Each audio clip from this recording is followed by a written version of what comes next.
Welcome everyone to Live Stream Reviews. My name is Christian Karasiewicz. I'm the content marketing manager at StreamYard. You may notice things look a little different today. That's because I've got a different setup today. And actually, it's quite a different setup for live streaming. And it's one of those things that Leticia and I were talking about before the show. And it's just about being transparent with people. You know, if you're doing live streams, you aren't always going to be in the same location. So sometimes you don't have the same equipment or the same setup. For example, today, you'll notice my mic is right here in front of me, and I've sort of got it off to the side. And that's because, the table I'm using does not have, I don't have my boom arm. So the one that goes up and brings the mic over or lets me put it underneath. Um, Instead, I'm using a tabletop stand.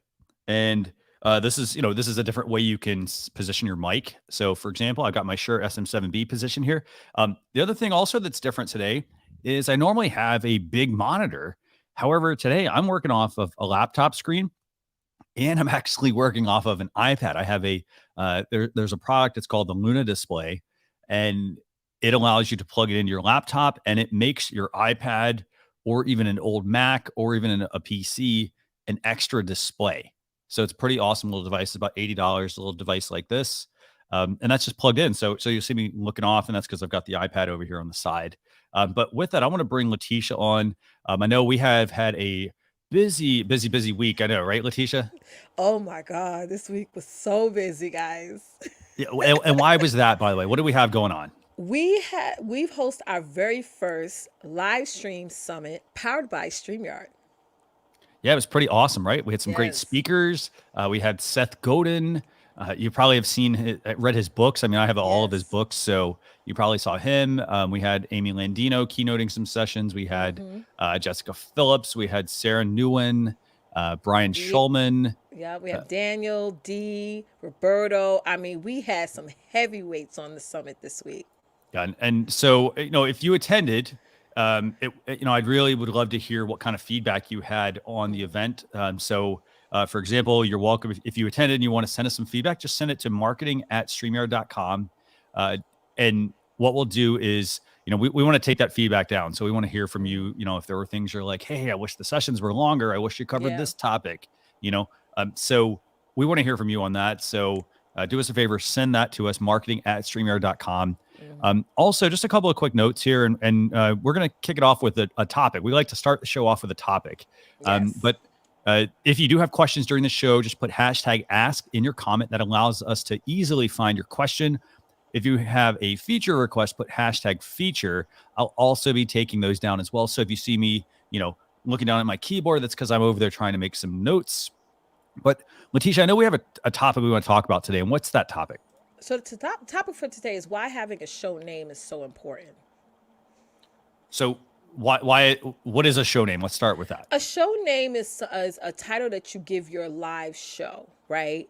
Like normally people will show up, go live, and they just say, okay, I'm just going to hit that go live button and go. But when you actually create a title for your live, a title for your show, it gets your audience to know and understand that this is something you're going to be doing regularly. And Christian and I were talking yesterday, and I was like, I'm so surprised and shocked how many people don't even have a title in their live. Like they just go live and there's no title. I don't know what your show is about. I don't know what your conversation is about. And it just creates a little bit of unprofessionalism to your stream. So having a show title name is so important. And I want to share with you guys some of the ways I come up with show title names. I think I have 4 or 5 different shows other than this one that I do. And when I first started early on in live streaming, which was probably back in 2014, 2015, and these like show names and titles wasn't really talked about because there was no blueprint to live streaming. Everybody just went out, did either Google Hangout or Periscope, which I think now is called Twitter TV. I'm not sure, Or but Twitter Live. I think they're Twitter working on Live. Twitter Live. They're working on it. It's not Twitter They're Live working on a yet, name. but it's probably going to be Twitter Live at some point. Yes, yes. And so, I was never told or never even thought of calling, even though I've done thousands and thousands of live streams, I didn't really Hmm. have a name till I didn't really start to title my shows as show names until probably around 2018, 2019.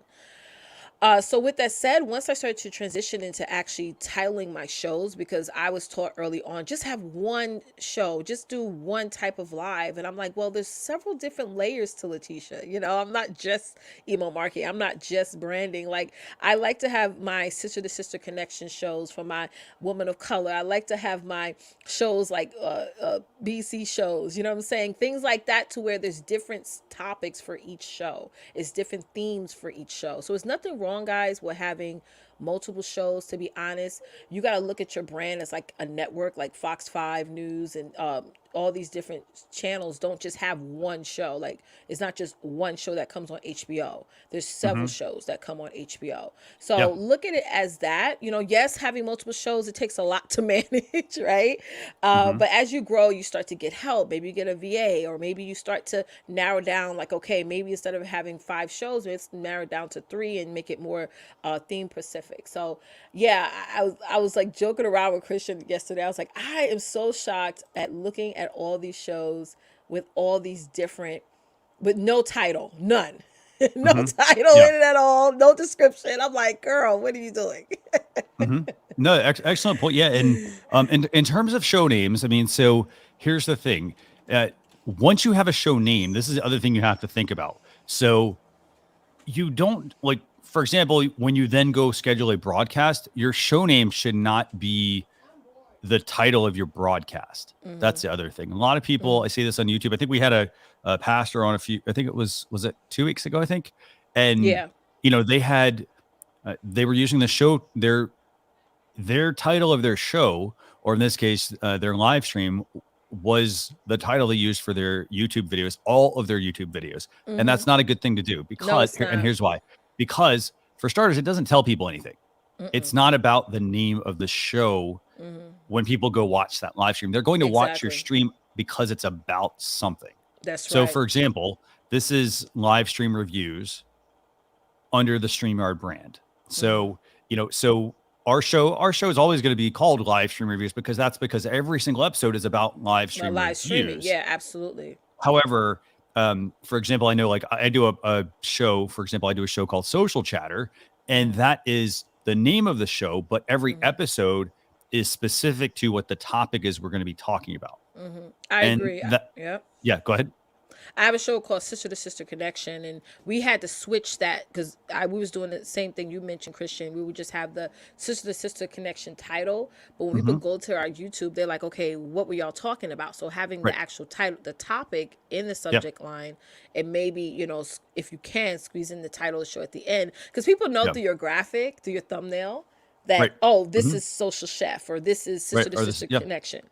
Yep. They know, they pick up on that. And you could put it's powered by, for example, your brand as well. Right. So, for Great point. example, I'm going to look at some of the comments here, actually. So, we had some really good comments, by the way. So, Yeah. let me find these real quick. So, there were a couple people that had some show names, actually. Ooh, yeah. Tell Where did they tell us you go, guys show actually? names, guys. Tell us, and if you guys I think want to there's come some on on screen. screen, I'm gonna put the link for you guys to hop on Yeah. screen with us, and it's the best for you guys to show up on, join us on panels so that we can help you iron out your next show name, your next show title, your next series of shows. Definitely join us. I'm gonna put the link here in the comments. But by And the way, CJ, sorry if we started a little bit late. As I mentioned, we had a couple of equipment issues. Actually, I couldn't get my camera or my audio to come on, and it turns out I had unplugged the. I have a dock that I use, and I had actually unplugged it by accident. I don't know how that happened. So I'm sorry that that we were a few minutes late there. Yeah, it Um, happens. Like I was telling Christian earlier, I have that family over, so I had to go out on my balcony this morning to do yeah. my email marketing trend show. I mean, it happens, guys. Like, it happens. Things, that's what I like about StreamYard, because again, everything is already, if you set it up in advance and you Yep. have all your overlays set up, your video clips, even if you are late, you're not really as late because everything's already set up. So you don't look like disheveled trying to find your notes, and all my talking points was already on StreamYard because I uploaded it in advance. Yeah, and that is one thing, by the way. If you are somebody that's going to be moving around a lot, Yeah. in terms of live streaming, try to keep your kit, i.e., your setup, very small and compact. Yes, that's Because, for true. example, I'll tell you this: like, when I had to move locations. I had to move a light, and it wasn't just a light. I had to then figure out my microphone, my mixer. I don't have my monitor, for example. I also had to figure out like what kind of tabletop is this going on, because it's not just like, oh, I'm going to set my laptop there. All this other gear takes extra space. It So does. so it does, for example, I was literally an hour before the show, I was setting up everything to try to get it right. But yeah, so let's get to some of these questions here, by the way. And so, and I do want to mention, like Adam, for example. Adam says his show is Reselling Rhythms. And I don't know if you see that, Leticia, in the comments, but his show is titled, I actually don't have a time on that one, actually. Ooh. I'm seeing some of the comments in the chat and some of them are not there. It's interesting. Some of his is showing up on YouTube, which is interesting, but it's not showing up in our dashboard. What's the name again? I'm sorry. Adam's Exploits. Adam's Exploits. So for example, his show is called Reselling Rhythms. And then it's about reselling, obviously, says, and so you can be catchy with that. But then what you don't want to do is you don't want to be like Reselling Rhythms, episode 1, episode 2, episode 3, episode 4, because here's the thing. When that shows up on, for example, if it's a YouTube live, it's going to show up on YouTube as Reselling Rhythms, episode 1, 2, 3, 4, whatever. But that doesn't mean anything to YouTube, and it doesn't mean anything to the viewer. They're not going to necessarily read the description. So they're going to be looking for that title. So, for example, I don't know if you guys watch, I think it's Pawn Stars, I think. I watched that show. So, for example, their episodes are not like Pawn Stars episode 1. It's about what that episode is about. So, for example, if they're, let's say somebody's coming in with some like vintage guitar, they're giving you kind of hints about what it's about, like, super rare guitar from the Beatles, for example. That might be something that they say. And so that's to get you to tune in, but you also know what that is. And then you understand that it is from Pawn Stars, for example. Exactly. So and it's, just got to keep that in mind. If you have people, you have to think of the people who are going to be tuning in. Because again, you're going live, not just for today, you're going live for the people who are going to watch replays. People will watch your content all the way up till after a year that you posted it. Yeah. So with that said, having like specific titles to your subject of what you're going to be talking about is important, because if they want to go back to it, they're going to type in the title in the search. You know what I'm saying? Not the show name. If they type in the show name, they have to shuffle through, because by that time, like I know you have a show, Christian, again, you mentioned Social Chefs, you have over 200 episodes. It was one episode you was talking about a particular topic about Clubhouse, and I had, all I had to do was type it in, and that conversation came up.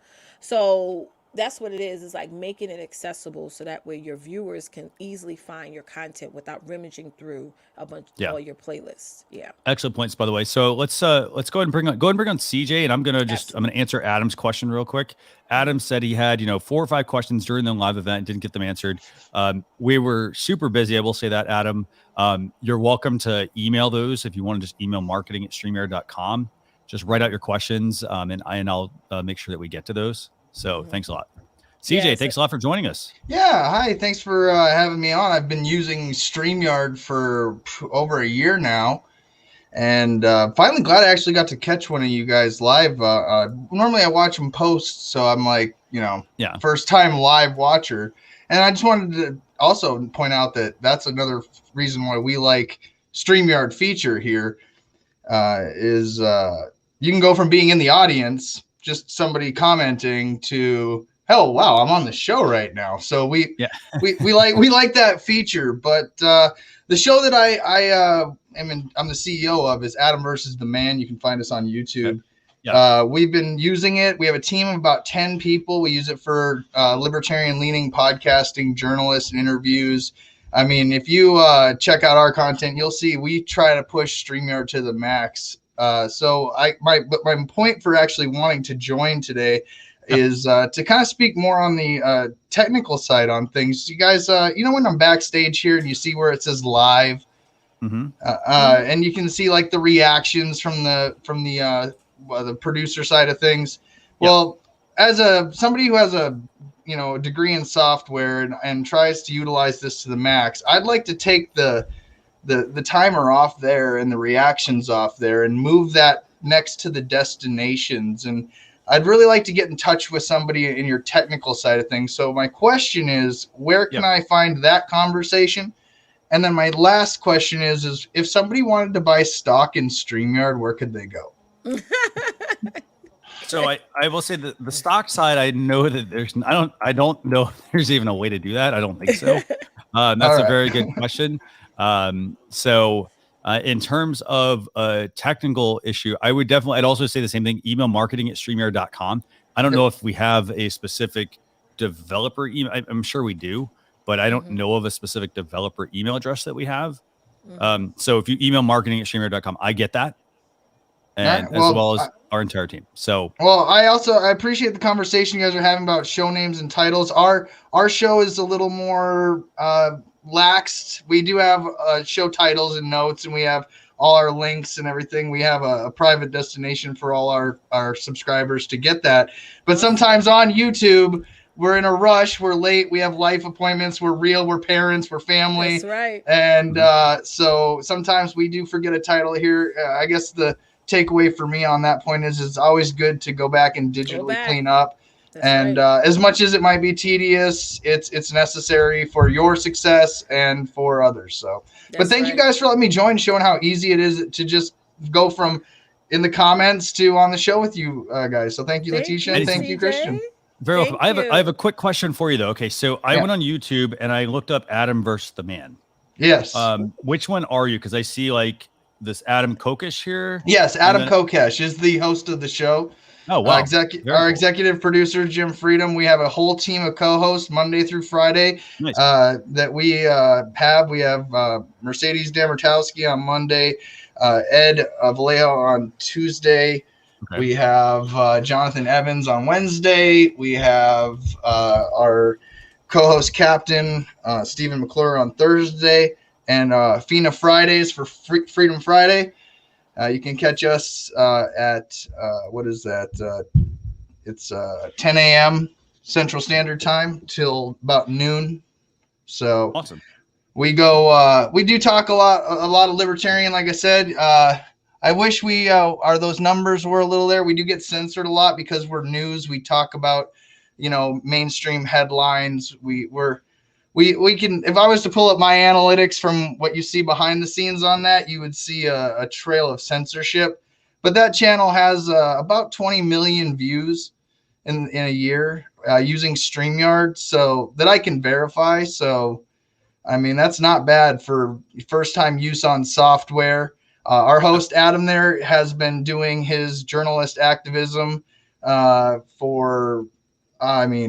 since he got out of the Marine Corps. He's a Marine Corps combat veteran, myself as well, and our producer. We have a whole bunch of veterans on this as well. So we do put a lot of time in StreamYard. We all know it like the back of our hands. We've all got our little points, but we always said it'd be really cool to get in touch with you guys at StreamYard directly because your guys' software has helped us build this team. We're actually starting a nonprofit out of this. Oh, wow. Yeah. We have our first retreat. And what's really cool is you can fit a lot of people on a screen, right? Yep. Mm-hmm. That brings a lot of people together. And so we're planning our first retreat. So all this came from having this kind of platform available. So again, I bought the premium package out the gate. Nice. And like I said, if I could just figure out when you guys hit the stock market, not just fantastic.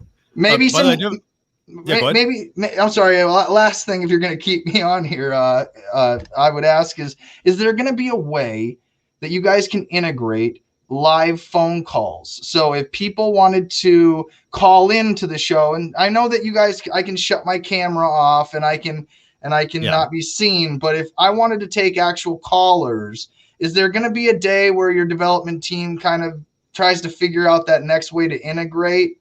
I mean, I feel like as a software engineer, we're not that far off from it. Mm-hmm. And so if you guys came out with something like that, that seems to be the one disconnect that eludes us, is how can we make it so that our host hears the guest and the audience? So I mean, if you guys have some suggestions to taking live phone callers like that, where they can hear all the audio as well, I'd be open. But like I said, taking live phone calls seems to be the number one thing that people in our audience would like to see happen. So I would say this. Actually, I have two questions for you. So first question for you is, what would you classify Adam's channel as? Would it be like politics or libertarian leaning podcasting and news? We do interviews. I mean, Adam Kokesh has been running for president for the Libertarian Party for a few, years now, a few cycles now. And he's planning on running again. So we're actually going to be a presidential campaign using StreamYard at some point. Nice. So, well, right. I mean, he's kind of like in show mode, not campaign mode with COVID, but I mean, you got to consider the value of, I mean, you can literally use StreamYard on a cell phone and travel anywhere and use it and connect in, and we can use that for so many different methods and tools. But so what would you classify as that? I'd say libertarian leaning podcast, more like your grunge journalist. Okay. And so, yeah, that's, I mean, like I said, I've if you're not used to software, if you're if you're a stay-at-home parent, if you're somebody who has a business brand and you're not using StreamYard, you're really missing out, because you're stuck doing, you could be broadcasting to all your socials. You could be broadcasting to, and so instead of making a bunch of lives that, dedicated to one platform, diversify yourself, Yep. And so, but this is the main one for me. I love the fact that you can actually bring comments into this. We have comment contests every show. We have things we do to make it fun. I mean, our show is unique. I really do feel like we have a unique show. And I think a lot of it has to do with the fact that it's live, and that the fact that StreamYard is facilitating such an incredible way to host a conversation online. So again, I could always bring it back to how much I'm thankful for your guys' software. Awesome. So no, really glad to hear that. And I want to answer your other question real quick. And it's, how do I create a call-in show? So I would say that's the easiest way that I would do it is I would use an external mixer. That's like an external mixer, such as like a Rodecaster Pro or a Zoom PodTrack P8. And there's a reason why. So the reason I would use that is because, so that's what I use. I have a Rodecaster Pro. It's one thing plugged directly into my computer, and then my phone is plugged directly into the Rodecaster. It has a phone option. So you can connect your phone via Bluetooth to take phone calls that way. There's also a 3.5 millimeter jack as well. So you can bring in calls from your phone directly into the Rodecaster, and they come in as a separate channel. So this way, if somebody happens to be if you're using the StreamYard Pro account and you happen to have individual audio enabled, at the end, you're going to end up with all of those separate tracks available.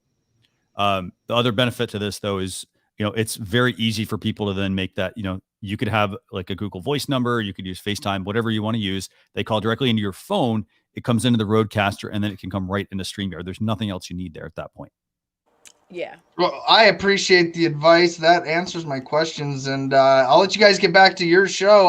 I'm glad I got it live. I always like to tune in to get some advice, and I'm glad that I could do that today. So thank you guys, Leticia, Christian. Have a great day. You're very welcome. Thank you very much, CJ. Very cool. That was awesome, actually. So I, by the way, if you guys see me, like I'm stopping, I'm making notes of things, it's because I'm making notes on everything you guys are asking. So, if you're like, hey, I got a feature request, or, I come across, and I like bringing you guys on because I like to learn about your channels that you're using. Exactly. So we're typing away, y'all. And we have a celebrity that just joined us. Who is this celebrity we just have? Matt. Mr. Matt Schick. Yeah, let's go and bring Matt Schick on, actually. Let's bring him on. Go ahead, Leticia. Oh, we're both so excited. We're clicking. Celebrity. I'm looking for the celebrity. I don't know who the celebrity is, but I'm such a fan of you guys. I stumbled upon this going live. I'm so what a fun show this is. Thanks for bringing me on. Anytime. By the way, Matt helped us produce the first live stream success summit that we just did this past week. So if you saw how the show went, I mean, it was amazing. Just everything runs really smoothly. I mean, there's a lot involved in it. He also writes for the StreamYard blog, by the way. So probably seen some of his articles as well. But Matt, it's fantastic having you join us. Yeah, thanks so much. I was stumbling by and I heard CJ's question about how to do a call-in show. So I want to give some thoughts on what I do, because I use this quite a bit. If I have a client, I do a lot of corporate events and a lot of things where clients have last minute changes. They can't have somebody come into the stream. So they ask me the same question. How do we do a call-in show? So I use a software mixer. Christian gave some great recommendations for hardware mixers. I use Loopback. So I can actually show you, I can do a screen share if you want to pull up one half of this right now, how it looks. Because basically what you do, I'll just kind of explain I'll show you, here, you put this on screen and I'll show you kind of what this looks like. What you want to do is let's assume that you have people coming into a Zoom call. So you can give somebody a Zoom phone number. They call into the Zoom call. Now what you do is in Loopback, you're capturing the Zoom audio, the phone, right? Their voice, everything there. You're capturing the speaker from Zoom and you're putting it in as your microphone into StreamYard. And then likewise in StreamYard, you're taking the speaker and you're sending that out over to Zoom. So that way there's no delay. Everyone in Zoom can hear everything in StreamYard, and everyone in StreamYard can hear everyone in Zoom. Both kind of go hand in hand, and you can have a great conversation at that same time with no latency whatsoever. So definitely take a peek at this. I'll show you right now. If you call up my screen share right now, Leticia's loving this. By the way, actually, I think she froze. I think she accidentally froze or something, but I got it fantastic. Screenshot. I thought that was actually her reaction. I just thought she was blown away by the technology. I was too. Yeah. So hopefully she'll come back in here. I think she dropped, but you want me to bring the screenshot up? Yeah, bring the screenshot up just so I could show you one half of this if CJ's still still interested. So right here you can see I've got my Yeti microphone. That's currently what I'm using. That would be patched in. And then also there's the Zoom, right? So any audio that would be coming through Zoom would be coming right into Loopback. And then what I do is I just set this source. In this case, I called it new because I was troubleshooting at the time, and I would select new as the microphone into StreamYard. So what that would allow me to do is I could talk in StreamYard because you see Yeti Nano is one of the feeds going into the output that's called new, and also the Zoom feed would go into StreamYard as well. So I could have a conversation. I could also bring the Zoom feed in, and everyone in StreamYard would be able to hear that. Now, what you'd want to do is on the bottom left where it says new virtual device. Here, we'll do this right now. Why not? Let me click on a new virtual device. Let's just call it, I'll say StreamYard to Zoom. So for the other version, what you'd want to do is you want to select a source and you click on Google Chrome. And what Google Chrome is going to do, that's what I'm using right now, is any vocal. So for example, Christian, talk for a moment. Okay, I'll keep talking. Yes. You see see how the levels jump up and down. It's live capturing anything that's coming from Google Chrome. And now I can select, let's call it the StreamYard to Zoom. I can select this as the microphone in Zoom. So that way everyone in Zoom is hearing everything live from Christian, and vice versa. Everyone in StreamYard is hearing the caller right from Zoom. So that's what I typically use whenever I want to kind of seamlessly connect the two. It's worked really well for me, and it's a great kind of just last minute emergency way of getting someone into the stream. And the other thing you could do, sorry, CJ, this is a very long-winded answer to your question, is I use like virtual cameras. So right now you're looking at a hardware camera. I'm just on my FaceTime HD camera, but you can use something like Ecamm Live or ManyCam or OBS. So what you could do is you can make a slide right here that says, instead of seeing me, it could say like on the phone and have a picture of the person.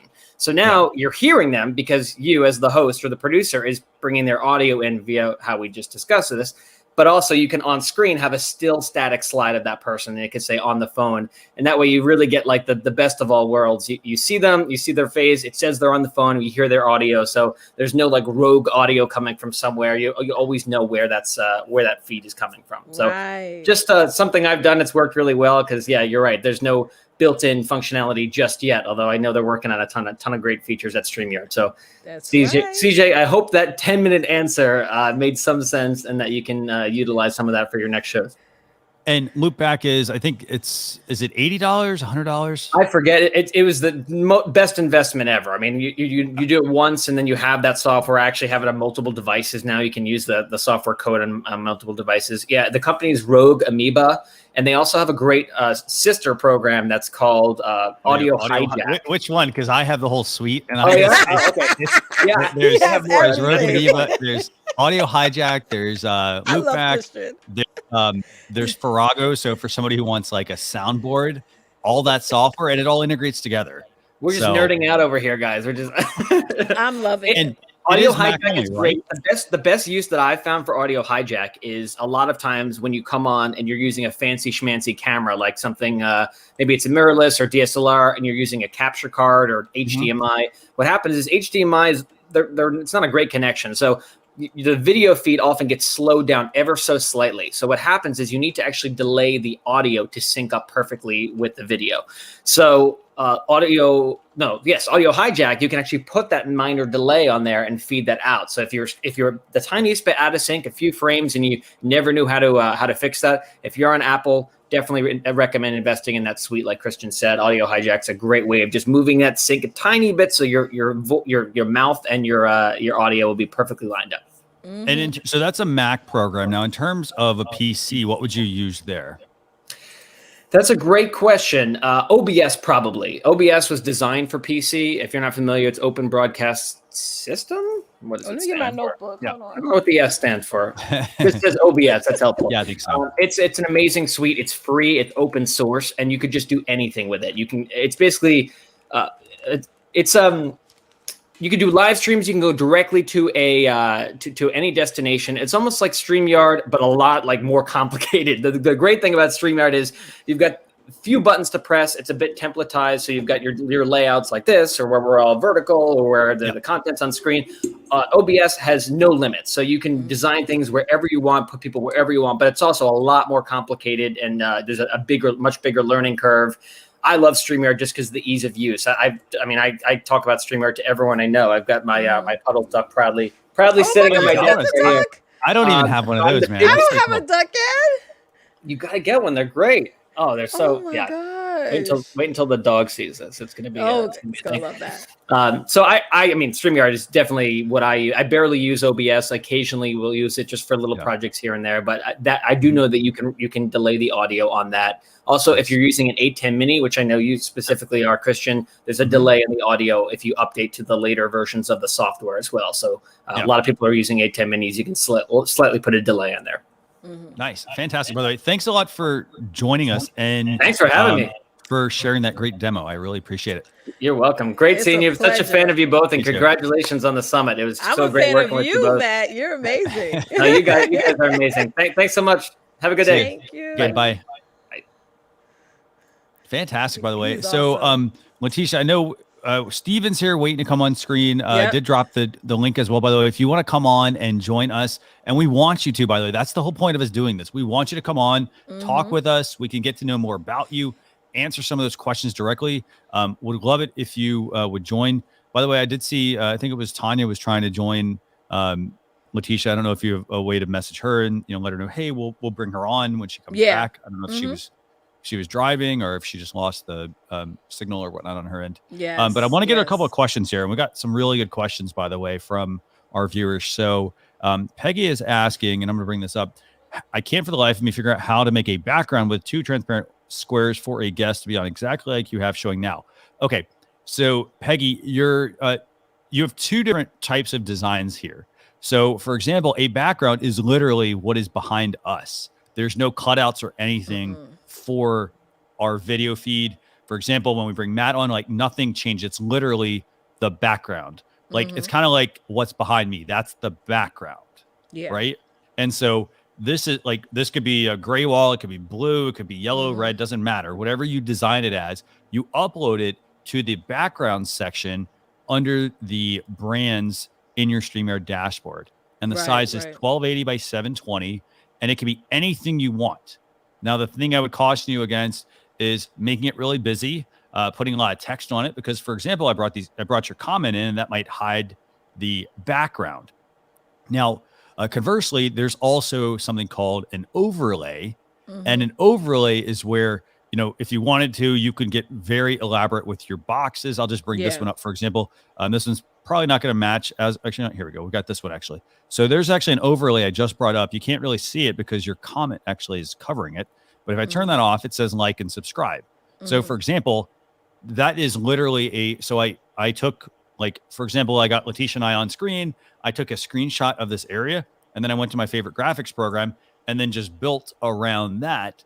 And an overlay is going to go over top of your video feeds. Right. So for example, if you're going to keep the standard 2-person layout like this and not switch a lot, you may bring an overlay up where it's got really fancy boxes and all sorts of other stuff on it. Yeah.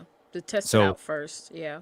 but yeah, that's an overlay. And there's lots of different ones. Here's a separate one. This is one we have within your StreamYard dashboard. And literally all this is being live with StreamYard and the StreamYard live show, for example. Those are graphics, and then everything else is transparent. So when it's brought in as an overlay, it doesn't hide Leticia, it doesn't hide myself, any guest, and so forth. So that's how that works. Right. So let's see. So we got that comment. Let's see what else we got here, Leticia. I see Anna's comment. She said, should my guests wear earphones? I see all of you guys have earphones. Absolutely. It definitely helps, you know, because then you're hearing less echoing and the noise that's like around in your area. So I use these headphones just to hear Christian and to hear all of you guys who join the panel. So this is, I don't talk through this headset. I talk through my mic. So it does help me to not talk loud, because without the earphones, when I watch the replays, I'm noticing I'm talking louder because I'm trying to match his voice. But having the earphones in, it's just much better that way to avoid the echoing and stuff. And I may not look like, I don't think I look like I have headphones on. Maybe I do. I don't know. How about this? Let's take a poll. Do you think I have headphones on right now? So let's just leave a comment. Yes to no, maybe do I have headphones or not? So, and by the way, Carl here saying so hard to get people to wear them, though. Absolutely.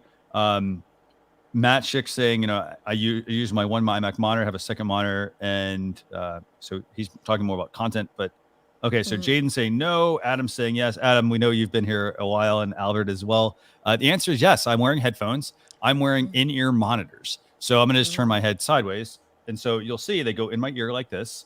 They go over my ear, and then in this case, I have a cable, and they're literally just running down my back, and I have a 6-foot extension cable on it. So basically, this allows me to be able to move around while we're doing the show. But I've got headphones on. These come in; these are black, but they also have clear ones. There's some that are skin colored as well, or skin toned and whatnot as well. But you can really vary the ones. But they are wired. They also make wireless ones. I don't necessarily use the wireless ones, and the reason is because even though they give me some freedom of movement, there are chances that if you ever connect a wired or wireless headphone to something, it may disconnect in the middle of your show because another device happened to come on or things like that. So I always use wired. That way I'm going directly into my products. So that's the reason I use that. But in terms of getting people to wear headphones, it's your show. You have to remember that. Yeah, they should wear it. So if people aren't wearing headphones, here's the other thing that will happen sometimes. People will not wear headphones, and then they'll play the sound out of their laptop, and their microphone's right here. So what's happening is the sound is coming out. Maybe it's bouncing off the wall and coming right back into the mic, and you're hearing an echo.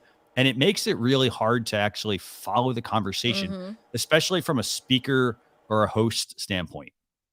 So you want to make sure you encourage everyone who is going to be on your show to wear headphones, because you want to be comfortable as the host or co-host, and you want your guests to be comfortable as well. But you also want to make sure that the sound is the best that it can be. So for example, if the person without headphones, it can be distracting because you get echo.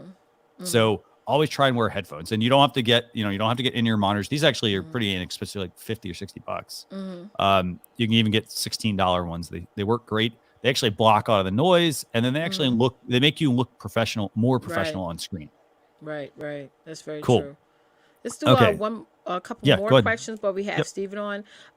Let's go Sue with Joanne said, any tips for running? I'm sorry. Any tips on running a retreat via StreamYard? I know Christian has some awesome ideas, but I've ran retreats before and I streamed them live. I can honestly say the biggest mistake I done is like not having everybody mic'd up, because on the replay, all the sound, every sound, all the bouncing off the walls, and when people started to talk over each other a little bit, sound was just really horrible. It's so bad I can't even refurbish it again and use it for something else. So I wish I had everyone mic'd up, early on, and then started the stream, but I know Christian, you have some suggestions on equipment that you blew my mind away on the show that you and I do together weekly. Yeah. So in terms of running a retreat, are we talking about like a virtual conference? Is that what we're talking about? Yeah. Yeah. Are you talking about live? Okay. So for a retreat, and I think that's what you're meaning, I would use, I don't know if you checked out our parent company, Hopin. That's what we actually used for our live stream success summit we just did this past Thursday. So I definitely check out something like that. And in terms of running a retreat via stream, I mean, that's gonna be one of the best ways, because it's going to allow you to basically, for example, we were in StreamYard and we were bringing it into our Hopin broadcast, and we had breakout rooms, we had stages, we have networking, there's like a sponsors area. So you can build an entire conference using the Hopin platform and using StreamYard as your live streaming software of choice. Right. So it works together extremely well. Extremely well. So I want to bring up another comment, by the way, and this one is actually from Elaine. And Tanya, by the way, we'll make sure we bring you on here as well in a second. So Elaine is asking, I'd like to be able to bring on screen people that are commenting without having to send them the link.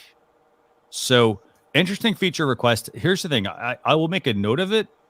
One thing I'm not terribly a fan of that. And here's the reason why, because one of the things that Leticia and I always tell people when we bring them on screen, we ask everyone to turn on their webcam. Yeah. So that we can see you. And the downside to just bringing somebody on is you really don't know who you're bringing on, for example, or what you're even going to see. And that goes out to your audience. So you want to at least have a rough idea of who's coming on.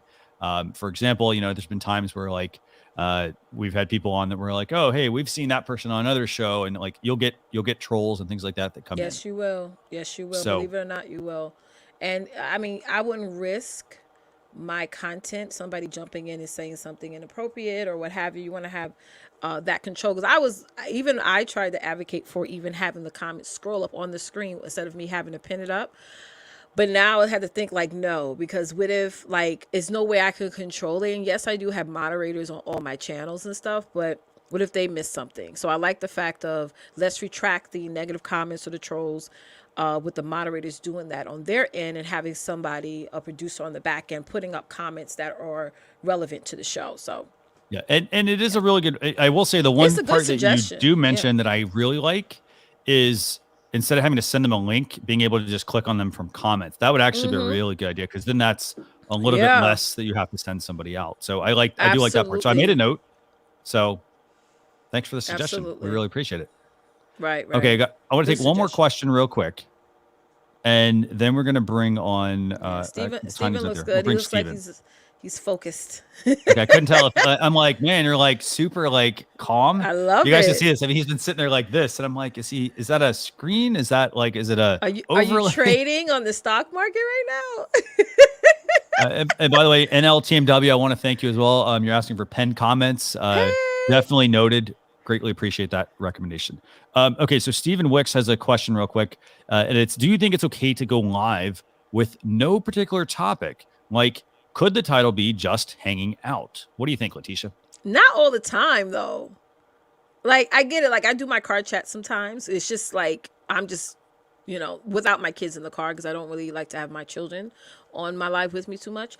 But I would do a car chat, and it's just me, going to McDonald's or the Starbucks or something like that. And that's just like in the moment, like my thoughts, just generic. But me personally, I wouldn't do it so much all the time. You want to have an idea of what you're going to be talking about, a topic plus talking points and things like that. Yeah. Excellent. Yeah. And I do get why people want to get into that, because again, they probably see a lot of influencers do it who have such a massive amount of following that, so they're like, oh, let me just do some of these random live shows. But again, they have a following that will follow them whether they talking garbage or whether they talking good stuff. So if you're just getting started, or if you want to pivot, or if you want to really, when people come on your shows, you want them to take you seriously, you got to be organized with topics and talking points. Yeah, and on that same topic there, to Leticia's point, for example, if somebody has a really, really big audience, people will follow them regardless. Now, the other thing that's also present there is scarcity. And so, you have people that they're going live like 24/7, 24/7. So the downside to that though is that it's almost overexposure. It's like you want to, and there's a very fine line. You want to be able to, be live enough, but not to the point where you're on so much that people get tired of that.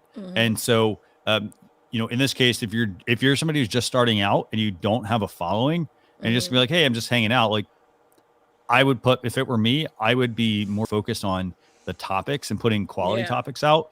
And then as your audience gets really, really large, at that point, that's when I would pull back on how frequent I go live, because that creates that scarcity. So that then when you do say, hey, I'm just hanging out, and people are like, people clamor to just be on the same stream as a really big influencer, then it will have more meaning, I think, at that point.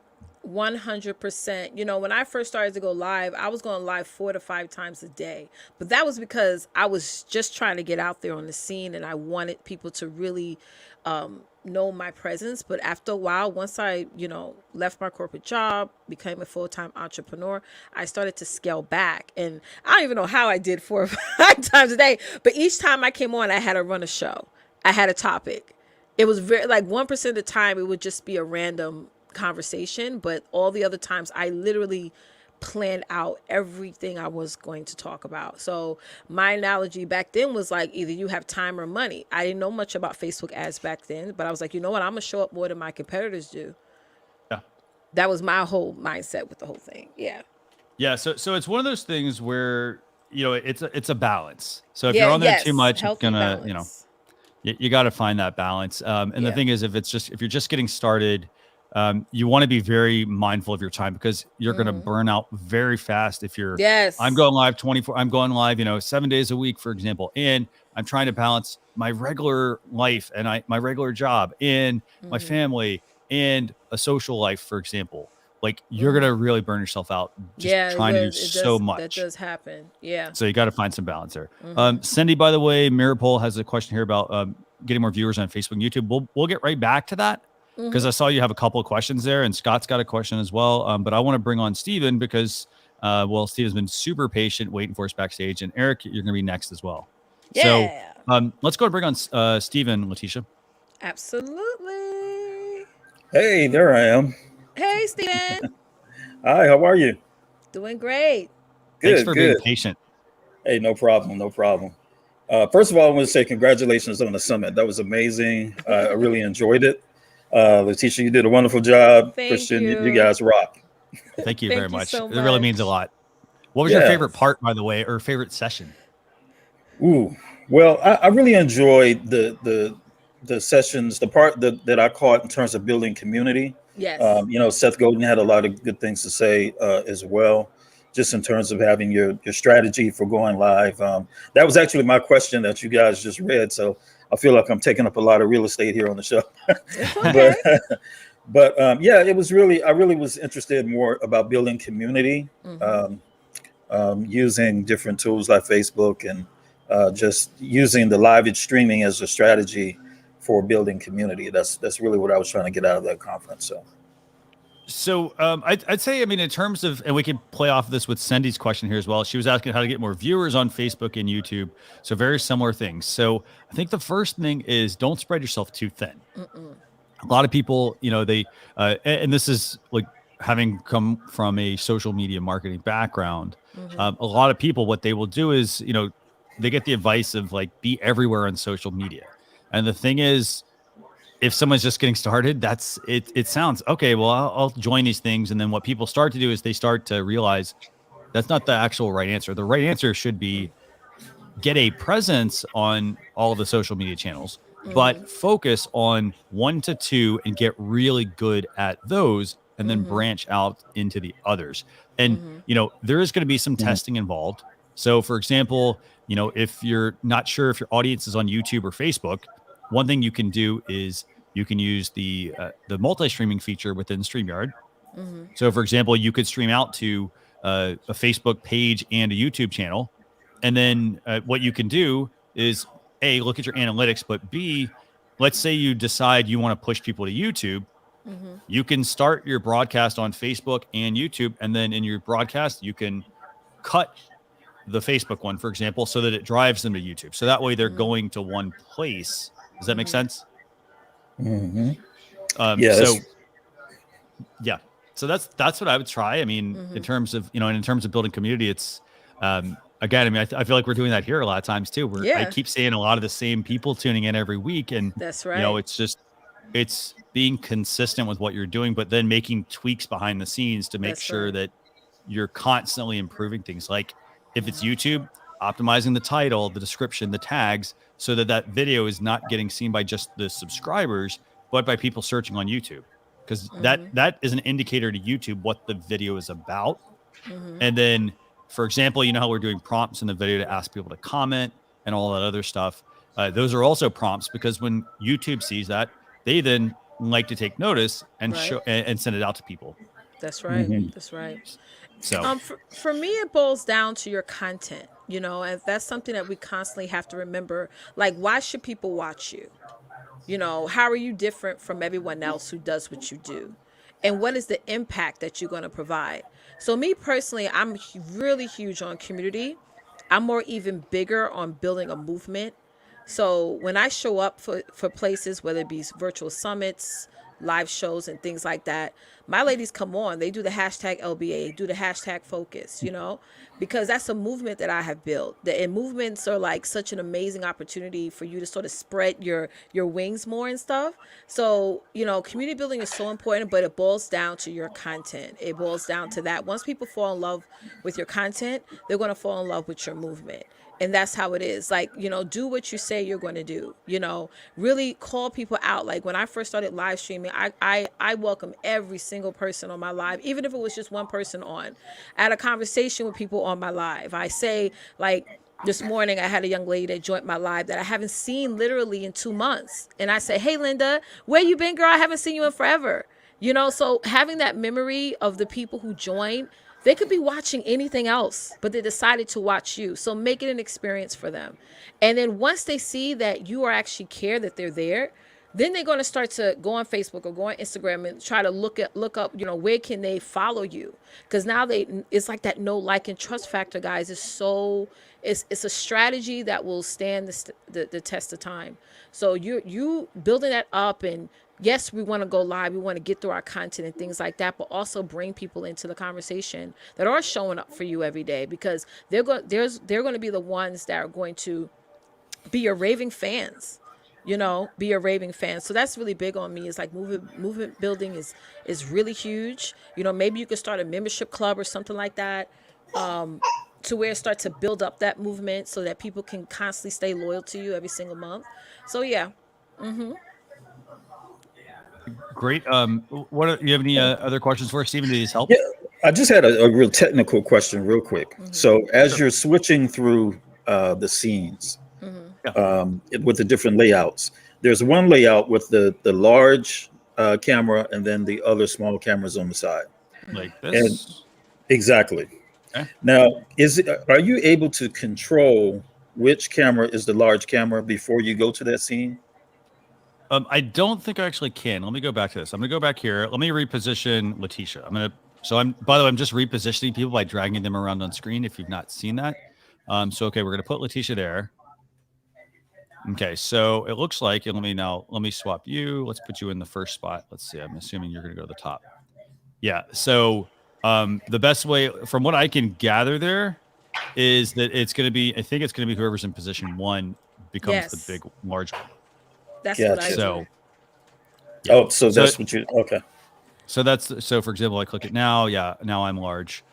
So that's the way I'm doing it. So basically I'm putting whoever it is in this top camera here on this side. Upper left square. Yep. There it is. Okay. Perfect. And I'll make notes of everything else as well. But yeah, it's a good idea there. Alrighty. Well, thanks, guys. I really appreciate it. Anytime. I didn't collapse being on such a large platform. Thanks a lot for joining us, Steve. We appreciate you. Hope you have a great weekend. Thanks. Bye. Goodbye. Awesome. That was some great Fantastic. questions. Yeah. So let's take a couple more questions real quick, and then we're going to bring Eric in. And then I don't know if Tanya's going to join us, but feel free to drop the link, by the way, Leticia, in the I just comments did for it. people that want to join. Okay. So let's see. So Cindy's asking, can StreamYard viewers audience be notified about shows? So the way that I would do this is if somebody is, for example, like let's say you're scheduling a broadcast out to Facebook. What I would do is I would create a Facebook event, and I think they've changed this recently, but I'd create a Facebook event, copy and paste my StreamYard show link. So, for example, the one from Facebook into that, and then the benefit there is that people will go and they'll say like they're going to. So, I mean, that would actually notify them about a show. That would actually help them potentially notify their friends. The other side to that is. In terms of notifying them about shows, you want to encourage your audience on your social media channels. You want to encourage them to turn on notifications on a Facebook page. So, for example, if you're going to a Facebook page, there is an option. Let me see if I can actually pull this up. Let me make sure it's still there, actually. So you want to go to the page and you want to actually just make sure encourage them to have notifications on. So they are going to get notified. Facebook doesn't always do it. So then that's where I know one thing I like to do is I like to actually, so once I schedule my StreamYard broadcast, I will then compose an email through my email marketing service, and I send those links out to my viewers. So I send them an email, like I set up maybe 2 emails. The first email is, hey, I got a new live show coming up on whatever the date is. Here's the topic. And I give them, in this case, I give them 2 links. I give them the Facebook link and the YouTube link in the email. Right. And then I can behind the scenes see which one people are clicking. So that's the first thing I do. Now, the second thing I also do with that is I set up a follow-up email and say something to the effect of like, starting, going live in 15 minutes, see you soon or something like that. And again, it's the same links that I give them, but it's an additional prompt. And then that way, if people are, not getting notifications on social, because for example, if you happen to have Facebook open on mobile and desktop at the same time, Facebook will sometimes not send that notification, or sometimes they just don't send the notification at all. Yeah. So that's one thing. If it's YouTube, encourage them to subscribe to the channel, click the like button, and make sure they hit that notification bell as well. Yeah. So as you was talking, I was writing down, conversation. If you're streaming and you are, again, like I was saying earlier, you're talking to the people who are watching, even if they're not following you, the Facebook algorithms would do even YouTube would do all the work for you and literally feature your content in front of them. But again, you got to ask, hey guys, what do you think about this topic? Or, like Christian said, type in yes if you think I'm wearing headphones right now. Like, start that conversation so that way, Facebook, YouTube knows that, hey, this person wants to continuously see your content. Yeah. Definitely. Yeah. So I'm taking one more question. You picked the question. I've got Cindy's question here. Mazel was asking, I think this is the same type of question. What's the best way to get viewers on your YouTube channel? The key thing is going to be optimization. That's right. It's going to be, you could have the best content in the world, but if you're not doing the optimization part, i.e. your title, your description, and relevant tags aren't as important, but all those 3 things, YouTube likes to know what your video is about. And so when you put, for example, the title in, we talked about this earlier, don't just put your show name in there or the episode. Tell people what the topic's going to be about. Be very deliberate with what your topic is about. And then the description will have, some additional things that are related to it. And then the tags. And by the way, if you look through the StreamYard YouTube videos, you'll see, because I manage the StreamYard YouTube channel, like you'll see the titles and the descriptions and the tags. You only see the titles and the descriptions that we use. So, that can hopefully help you there. And in terms of getting people on your channel, it's about publishing good content. So content that they want to see. Don't just go live for the sake of going live just because you want to. Have a purpose behind why you are going live. And have patience, y'all. Have patience. Let's see. So, Leticia, you want to bring on Eric now? Absolutely. Hey, let's bring him on. Hey. Hey guys, how you doing today? Good. Great. And yourself? Wonderful, wonderful. Thank you for having me in the show. Thanks for You're being patient, by the welcome. way. Again, we got a few people here backstage as well, so thank you. No problem. So I'll make this short. Okay. So I'm a pretty new user of StreamYard. I've been using it now for about 2 months for my live shows. Done about 4 or 5 live shows, and so I actually did tell Gage this the other day in one of the town halls. But one of the things that I wanted to ask you guys is, how do you run the show without, of course, you got to go to brand and turn on something, or go to comments, or go to your questions, and then you go and click on the shows. So there's a lot of fumbling around as a producer, as a solo producer, that you have to go in different locations and different tabs to go ahead and continue your show.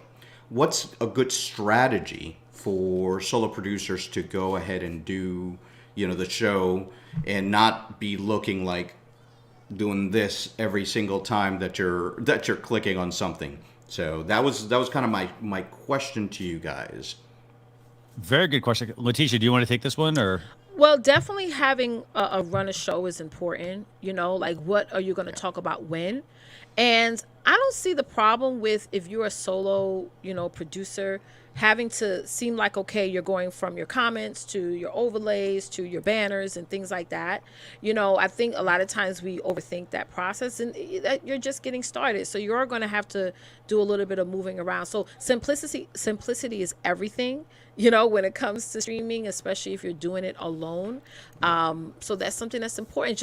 But I'm always saying, have that run a show, have that blueprint, so that way you're not seeming like you're all over the place. I have my run a show written down and everything. I have all the things that I do.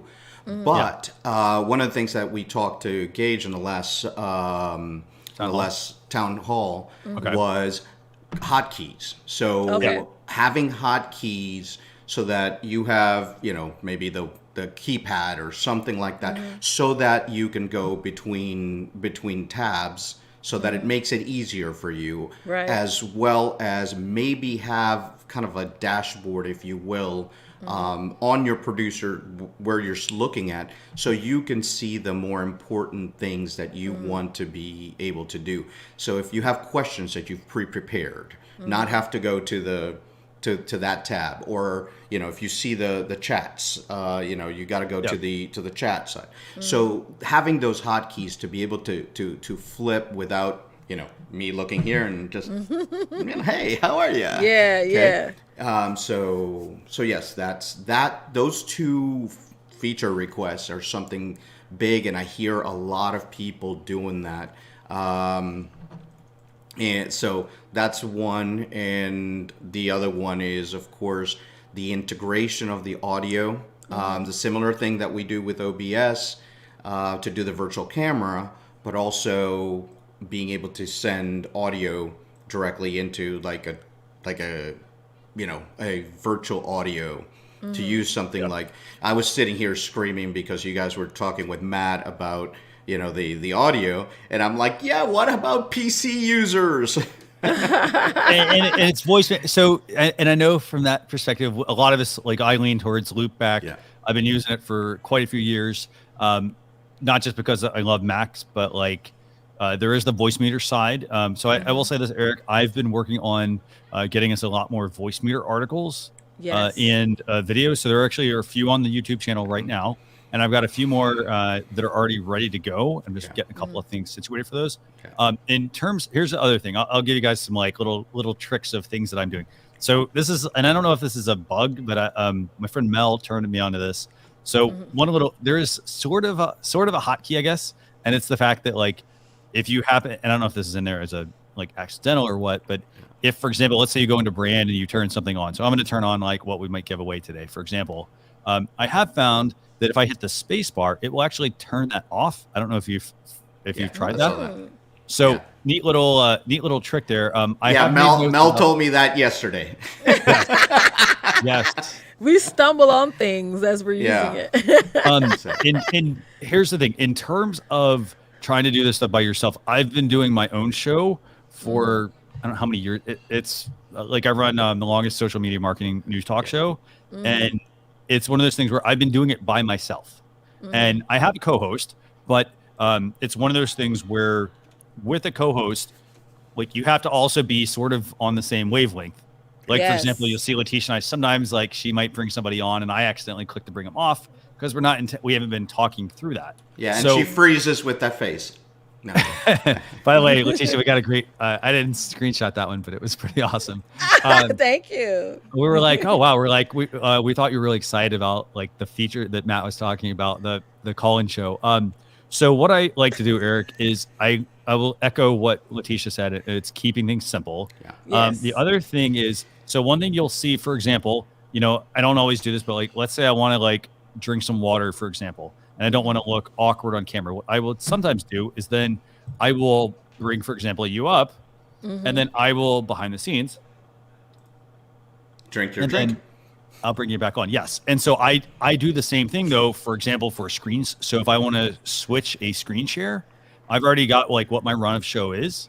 And then, for example, I have I'll throw an overlay up and I'll still talk through it as behind the scenes, I'm clicking to bring things up. Yeah. Does that make sense? So that's kind of what I've been doing because my topic is very complicated. I do online cybersecurity, online safety, online safety, anti-bullying, and things like that. So for me, it's a lot of screen sharing, a lot of video playing, and I'm using Chrome to do the long videos, and doing a lot of screen sharing.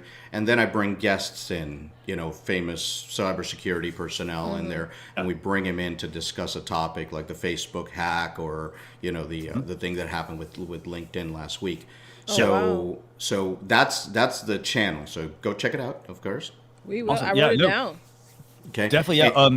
Yeah. Go ahead. But StreamYard has helped me be able to send that to LinkedIn, to Facebook, and I find that my communities are mixed. I want to grow my YouTube channel, but I have communities over in Facebook. I have communities in LinkedIn and in Twitter now.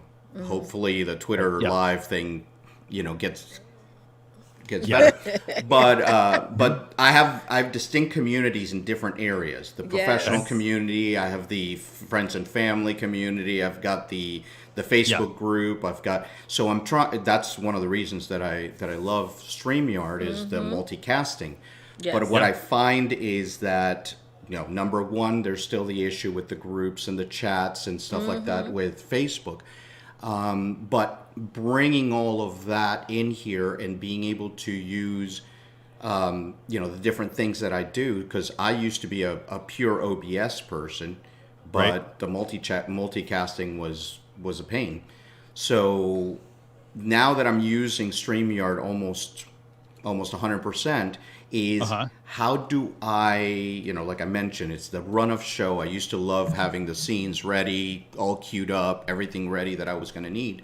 And now, bringing that into StreamYard would be a great thing because then we can do the shows here. We can do the shows. I've got a studio over here. I've got another studio down the street. So it's being able to use it, and being new to this is... it's a great simple thing where I could jump in and do a show real quick when something big happens and you see it on the news. Hey, Facebook got hacked. Okay, I jump on and I explain to my viewers, do this, change this, do your safety, change your so you're settings. you do it like in the moment, like when updates come in, you're on. Maybe adding commercials every now and again. I started doing that with one of my shows. As I'm switching things over and I'm pulling up like different overlays. Is that me with that noise? Is that me, Christian? That's me. Sorry. Oh, okay. I'm sorry. I think that's your computer fan, right? Nah, somebody's cleaning the carpets. Oh, okay. No worries. Okay. It's okay. No, it's okay. That's an excellent. I gotta say that's an excellent point, Leticia, to play potentially a commercial in between things, Eric. For example, because then that does give you that small break. It's the same thing for if you watch an award show. Yeah. You have a scene where okay, the person comes on stage, they're presenting something. In between that, they cut to a video. For example, there's a video playing that gives them time to move that person off for the next scene or things like that. So, Mhm. little sort of sleight of hands that go on there. I like the idea of doing a commercial because then that does Yeah. allow you to, have something like a tip you could share even or things like that. A Um, transition. that's Mhm. different, and then it allows you to kind of go into things, but keeping it simple is the key thing. And like I That's said, I right. made notes about your request for hotkey support. So I don't know exactly And where it's at, but it's hard when you have a complex theme, a complex. Right. You try to keep it as simple as possible, but it's how do compress you simplify something like that? So Yeah. for me, that's well, guys. I'm going to let you guys go, and thank you very, very much for everything you guys do for the community, and thank you for having me in the show. Anytime. Anytime. And one last thing for you, do me a favor, send me an email. Yes. So send me an email, marketing@streamyard.com. Just say, hey, like subject line could be something like, Eric Bellardo from Live Stream Reviews or on Live Stream Reviews. Just send me an email and send me a link to your show as well. I want to tell me what your show is about and also send me a direct link to it. Okay. Right. Cool. Search my name and you'll find it. Okay. Okay. Thanks. Okay. Bye. Thank you. Bye. You're welcome. That was awesome. I love learning about all of the shows that you all are doing. Yes. I mean, it's amazing.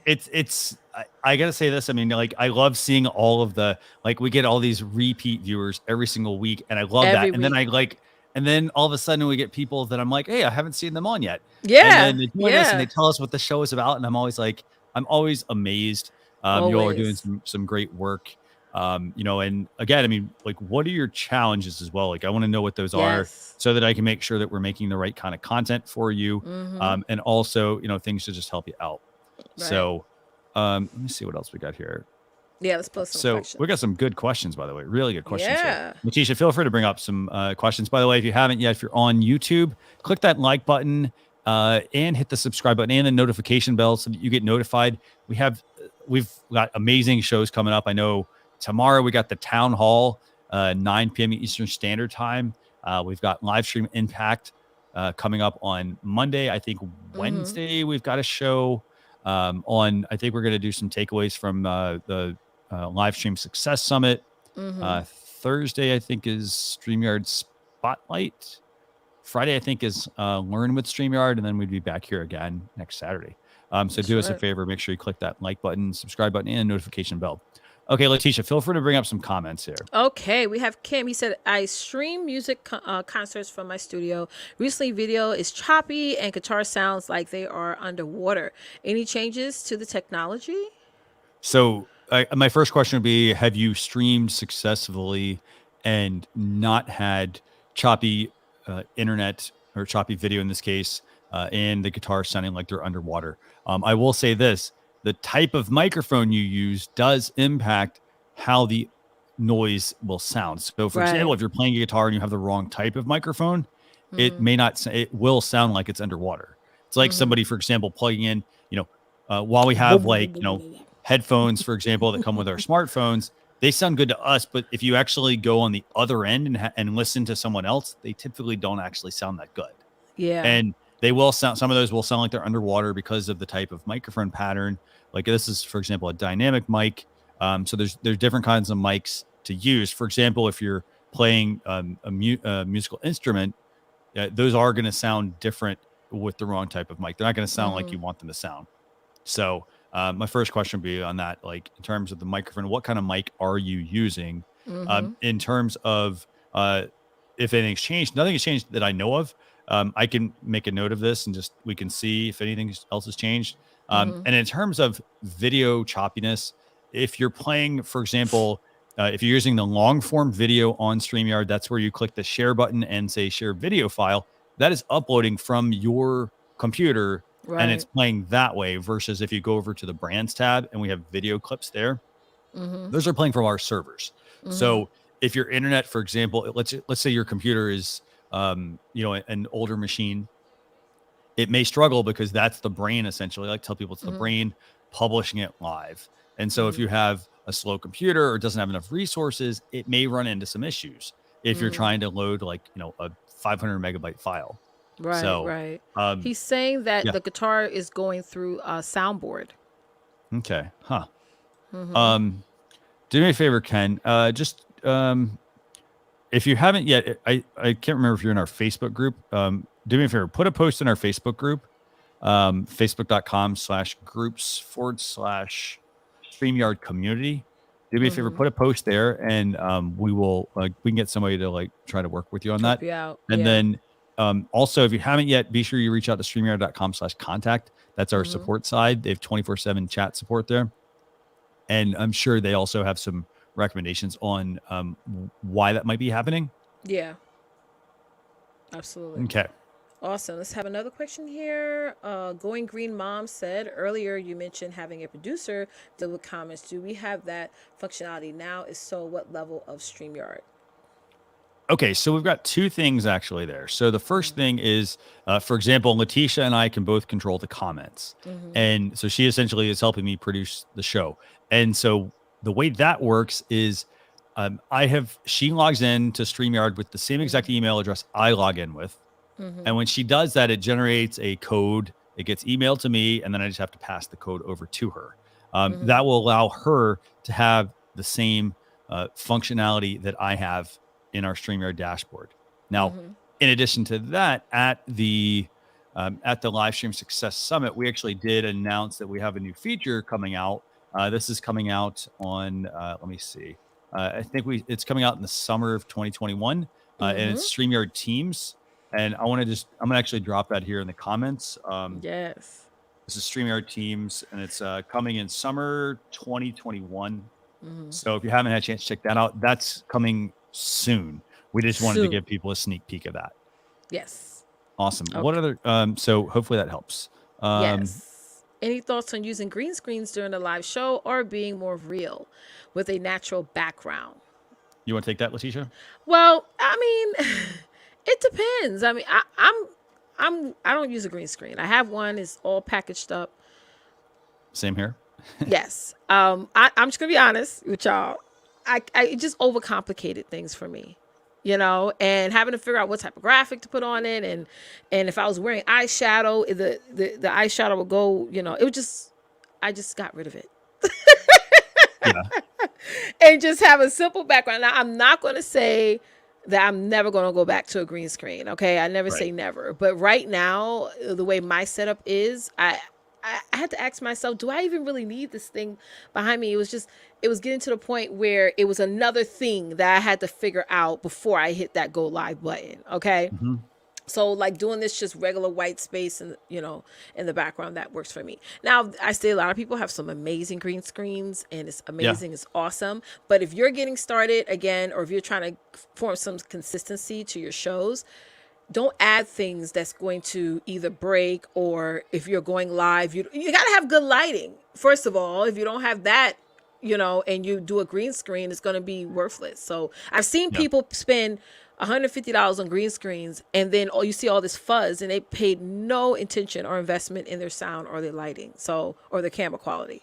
So it's like choose a starting point that's going to make sense and look great to the people who are watching. Yep, no, definitely. Yeah. And, here's the thing. I mean, audio is the most important part of your live streams. So focus on the audio, focus on the video, the background. Honestly, I mean, you're going to here's the thing. If you buy a green screen, the one benefit to a green screen is that you can change it and you can add some different things to it, but it also costs a fair amount of money to light that properly. Yes, so for example, you need to make sure there's not as much shadow, I think, behind me now, but there is some shadow here. And so you have to figure out your positioning. You have to have the right types of lights. So for example, for green screens, you need a 3-point lighting system. So 1, 2, 3. So that way you're getting everything lit properly. So it's not just hey, I put up a green screen and then it's going to look good. There's a lot more to it. And then your camera and all the other stuff associated with it. In that, in terms of that, though, I personally think that it's a lot easier. And I think the trend has actually shifted to where people have physical backgrounds that they're using. So, for example, if you're in an office setting, they might put some swag, some merch, or a sign or things like that behind them. And so it helps break up the background a little bit. So that's what a lot of people will do. And, that's going to cost you a lot less than a green screen will. So I personally, I tend to go, I'd actually recommend the natural look at the moment. The other thing I do is I have a roll up banner that I put up.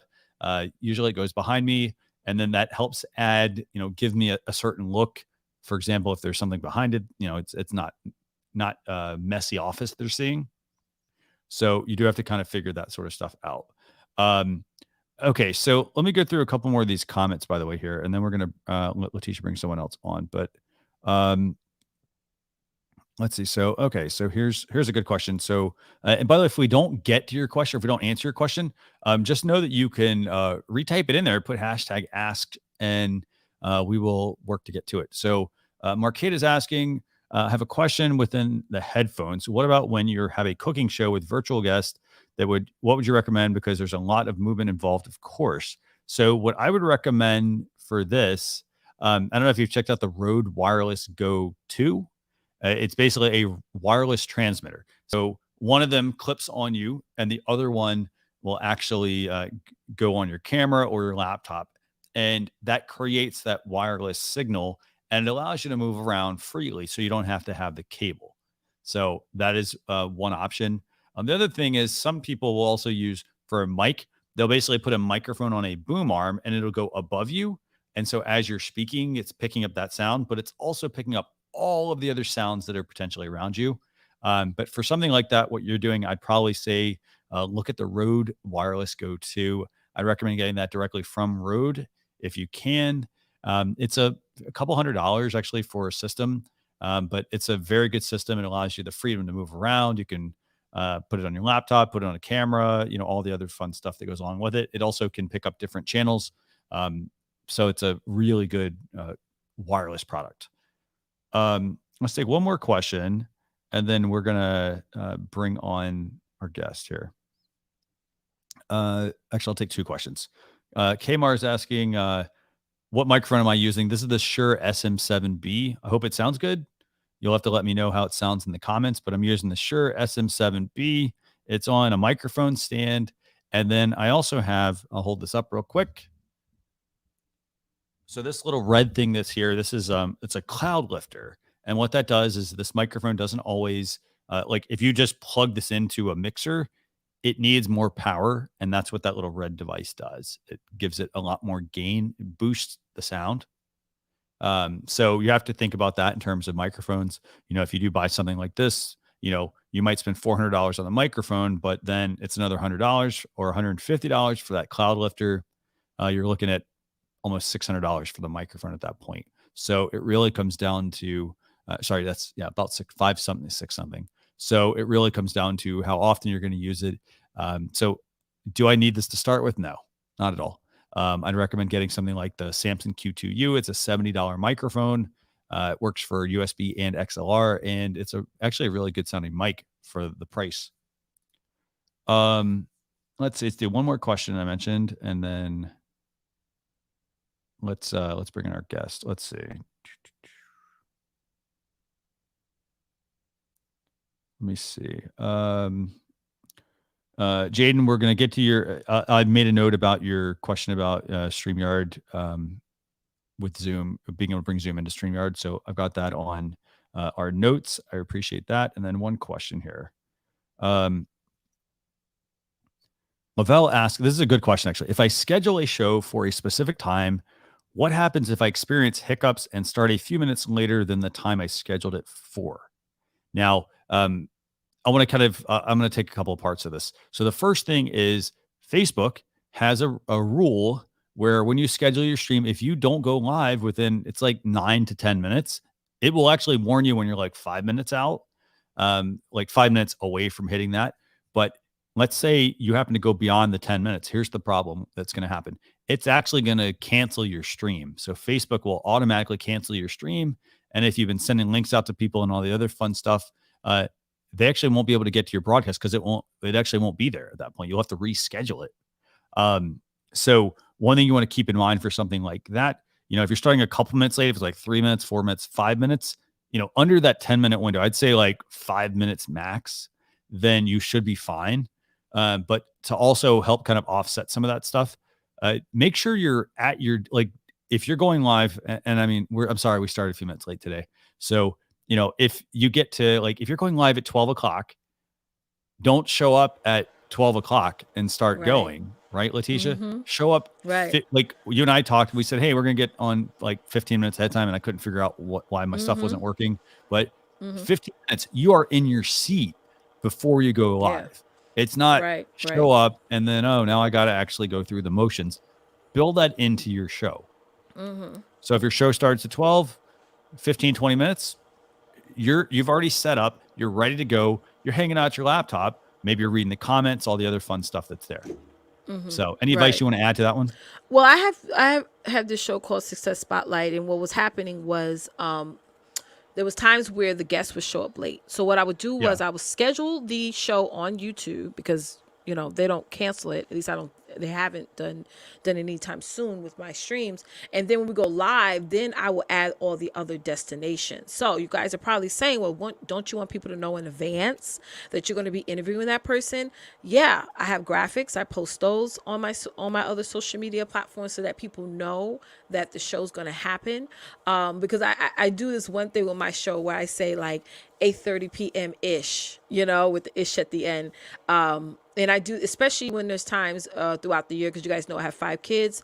So around this time of year, there's graduations going on. There's all these things. So I would add that to my time frame to let people know that it's not going to be at 8:30. It's going to be probably 15 minutes after. But again, I first do it I schedule on my YouTube channel, and then when we do stream, that's when I add all the other destinations, and all the details and descriptions are already in there. I don't have to go in.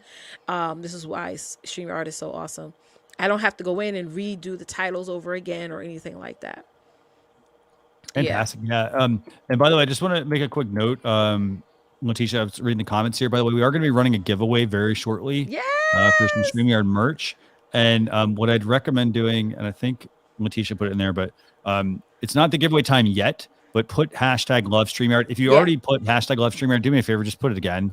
I have some new stuff to work with actually today. That I'm really excited about. And so I actually forgot to start using it. So do me a favor, put hashtag love StreamYard. I'm so excited for the show. Okay, so let's go bring on a guest, Leticia. Go and bring on whoever you want to bring on. We got a lot of We're going to bring on Rich Sister, honey. Hey, how's everybody doing? Good. How are you? Doing well. Just wanted to definitely come on and say that I've been enjoying checking out the show, and I've been enjoying it. Fantastic. Awesome. Thanks for your patience, by the way, too. We were trying to get through all the comments and whatnot, but thank you so much. I understand. But yeah, to share with you a little bit about me, it's a combination of a blog, Facebook Live, and motivational speaking sector called Thoughts for Vision. It's a motivational and inspirational show. And definitely, I've been using StreamYard for last couple years.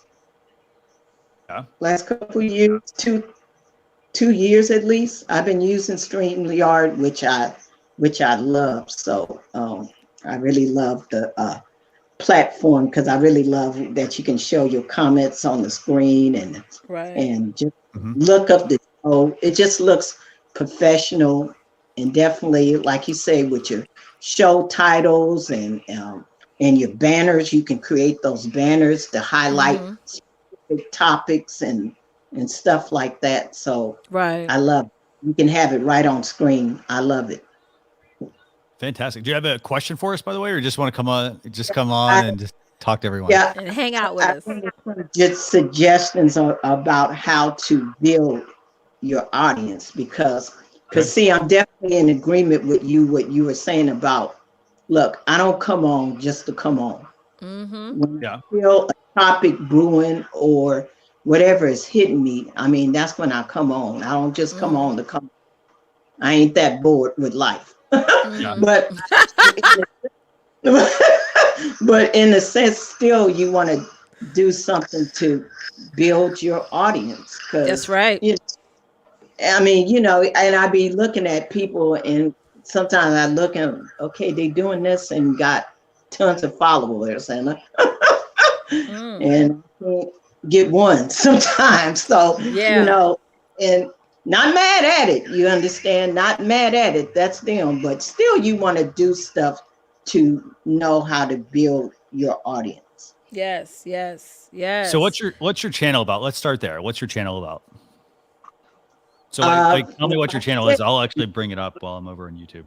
Well, it's a motivational, inspirational show where I do different topics, typically biblically based, or maybe even it could be current events. I mean, just whatever current event comes up, I may feel led to talk about that. Or if it's something else that's brewing on me, like I did a live about being educated when it comes to your health. See if that's hit me, and that's maybe because of situations that I'm personally dealing with, or those who I know around me are dealing with. That may hit me, that may lead me to do a topic about that. So, so what's your channel actually? Let me, I'm going to pull it up on, you can go to, I have a Facebook page, Thoughts for Vision. Thoughts for what? It's Thoughts for Vision. Thoughts for Vision. Okay. Do you have a YouTube channel as well, or is it just Facebook? It's a YouTube channel too, Thoughts for Vision. Okay. So the first piece of advice I would strongly, like from a Facebook standpoint, I don't know if you know, Facebook has been diminishing reach like for years, like organic reach. So just because you post and you have like 1,000 people, for example, subscribing to your, following your page, it doesn't mean they're going to see any of it actually. 25 is only seeing it. 25 people is only seeing it. And so here's the thing that, you know, if you're not getting like, if you're just throwing against the wall, for example, and you're getting 25 people to see it, and that number is consistently 25 people, I mean, for me, I'd consider making sure I'd still broadcast there, but I would maybe shift my priorities about where I'm putting that content, where I'm engaging the most with people. I actually think you're going to get way more value out of it going on YouTube. And that's because you're not going to be fighting against the algorithm as much. Yeah. What I do with my Facebook lives, I download the video and I repurpose it to YouTube. I don't do YouTube live, but I'll download that video and upload it to YouTube. So if it were me, I like the idea of downloading and re-uploading, but from a time standpoint, that's a lot. Because I used to do that. It's a lot of extra time. And honestly, the video quality that Facebook's going to give you is not going to be very good. They actually give you like 480p, I think it is. So it's usually bad quality because they process it and all the other stuff. So if I were going to download it, the one thing I would do is in StreamYard, I would download it from StreamYard. Okay. That's the first thing I would do. So then that way you could do your standard upload. Little tip for you. If you are going to upload the video to YouTube, make sure you actually, so people might not think about this, but rename the file. Rename it with the keywords you're going to talk about. So I'm looking at your channel here. I think it's this Thoughts for Vision. I think this is you. Do you have, is it Thoughts for Vision? You have about 19 subscribers. Is that the right one? Yeah, you look at the YouTube page, right? Yes. I think I got the right one, right? Yeah.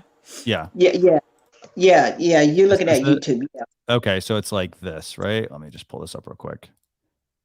Is it this one? Yeah, that's me. Okay. That's me. Okay. So a couple things. So the first thing I say is, like, for example, like TFV updates, for example, that's like, you've got to put keywords in that are related to what the video is going to be about. So for example, Thoughts for Vision might be like, it wouldn't be the title. It would probably be in the description and it would be a tag that you'd add, Thoughts for Vision. However, I'd put my name in there as a tag so that people go to look for you. They start to find you on YouTube and Google and all the other stuff that goes with that. I'd also focus on the topic that you're going to be talking about in the video. And that's because, you know, if you want to get outside of like, you've got 2 people that viewed it or 3 people that viewed it, for example, let me actually mute this. So, you know, you've got 2 people that are viewing this. People aren't necessarily going to be able to like know what this is about. So chances are they're not going to tune in. They're not going to tune in because, you know, they don't really know what it's about. It's just TFV updates, right? You want to add anything, Leticia, to that?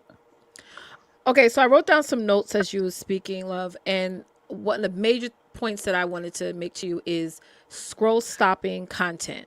Okay. So, which means that what I do with my content a lot is I call out my audience. So the question for you is really, who is your audience? Who is it that needs to listen or watch your content? So on my content, I always put attention all course curators, service providers, and network marketers, because my content is geared towards them. So that now when people are scrolling through my timeline or even their news feed, and they'll see my shows or my content in general, and they see that their industry or their lifestyle, is being sort of, called out on my title. Like, when I mean by called out, I don't mean a bad thing. I'm like, announce who it is that you're wanting to talk to, right? Because we can create content that's so general, right, that's not really speaking to anybody. And if you're not speaking to somebody, it's like, if you're not calling out who you're speaking to, then you're really not speaking to anybody. It's like you're speaking to the air. So Christian point, going back and just being very clear on your titles, being clear on who you're targeting. And that's what it is, like boiling down to asking yourself this question: who am I speaking to? Who needs to listen to this information? Who needs this information right now? Why do they need it? Right? And start putting them in your descriptions. Like, I have a show that I did this morning, and that's why I put attention all. This is why I put attention all course curators, service providers, and network marketers. Are you wondering whether or not you should personalize your email copy? Tune into this show, and I'm going to teach you my 3 top reasons why you should personalize your emails. So I'm calling out my audience. I'm also telling them, asking them a question, and I'm ending it off with what they're going to walk away with after they watch this show. That makes sense? Oh, yes. Yes. And Makes sense. the other thing is, so that you don't get overwhelmed with a lot of this stuff. I mean, it's you don't have to change everything at once. What I would do is I would work on improving small things every single week. Right. So, for example, let's change the title, like start to get in the habit of, before I go live, before I schedule that broadcast, I personally, I keep a Google Doc and a spreadsheet. I keep a spreadsheet with every single show that I do, so that I know what the topics are going to be about, when the show is, if there's a guest, any of that kind of stuff. If when I'm then getting ready to schedule the broadcast, I have a Google Doc that I keep, Google document, and it literally is the title. I've basically scripted everything out that's going to go in the description of that video. The title, the description, the tags, all that kind of stuff. So I'm doing the research ahead of time before I'm going live. So not just randomly going live, just for the sake of going live. And then I'm seeing how that works.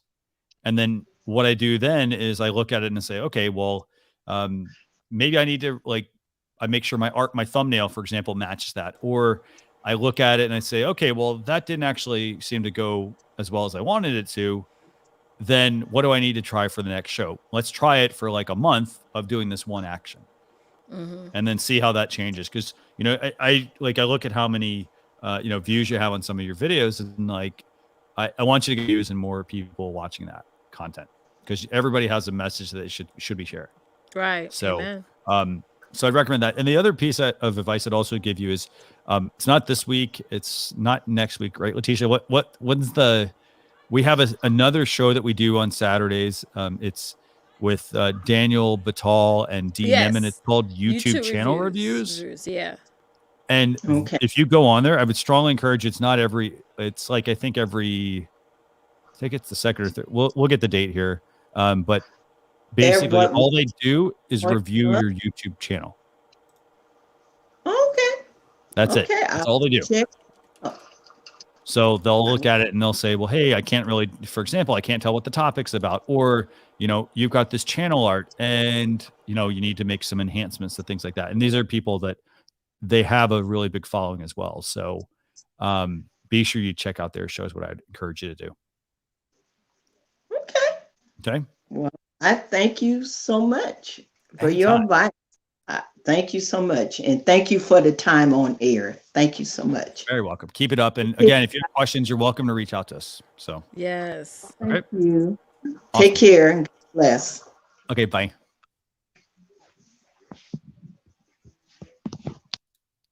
Okay, Leticia, I'm going to go through a couple questions here. I've been watching the questions as we've been chatting with our guests. And we've got some amazing comments here. So Gray Man Prepping, I got to, so you got your StreamYard coffee mug. Do me a favor. If you happen to get that, just take a picture of it. We want to see that mug that you've got. Put hashtag love StreamYard with your mug. We'll make sure we check that out. Right. So congrats on getting that. Let's see what else we got here. I like Gray Man Prepping's actual other comment. I do 2 streams a week, one topic specific, and the other open discussions on varied topics. That's another great strategy, because then you can actually test those against one another. You could do one strategy, where you're very optimized with it, and the other one is just totally random, and you can see which one tends to attract the most viewers. And I would bet that the one that's very specific is going to attract the most viewers, but worth checking out. Let's see what else we have. Let's see. So Carl's asking, producing questions, bringing comments into the stream, our private chat for the presenters on screen to see the questions coming in from YouTube, Hopin, etc. So very good. Actually, I'm going to make a note of that one, Leticia, because that's a good feature request. That is a real good feature request, actually. It will pre-prep them to answer. Yeah, I'm trying to see where you're at. What time? That'd be awesome. Yeah. Let me see when that was. That's actually at 12:56. 12:56. Okay. And I'm a little bit behind, by the way. I'm a little bit behind. Sorry. We got a lot of questions here, so. Yes. Let me scroll. Oh, mine stopped at 121, so I'm gonna go from there. If we miss your question, guys, just type in hashtag ask, and we will get to your question. Okay, Sabrina said, how important is the mic for your broadcast? It's very important. I honestly took a poll in one of my groups, and I showed, the sound quality from one stream that I did without a mic and the quality with the mic, and it does improve it a lot. A lot of people were telling me that they actually was watching longer. So yeah, sound quality is very important if you want to be consistent with it. Yeah, and in terms of the types of mics, so you don't have to spend a lot of money on a microphone to get started. You can start with what you have. We always encourage you to do that, but you also want to always try to be leveling up. So start with what you have. For example, don't go buy this mic that I'm using if this is your first time streaming. Right. You're putting a lot of investment into that.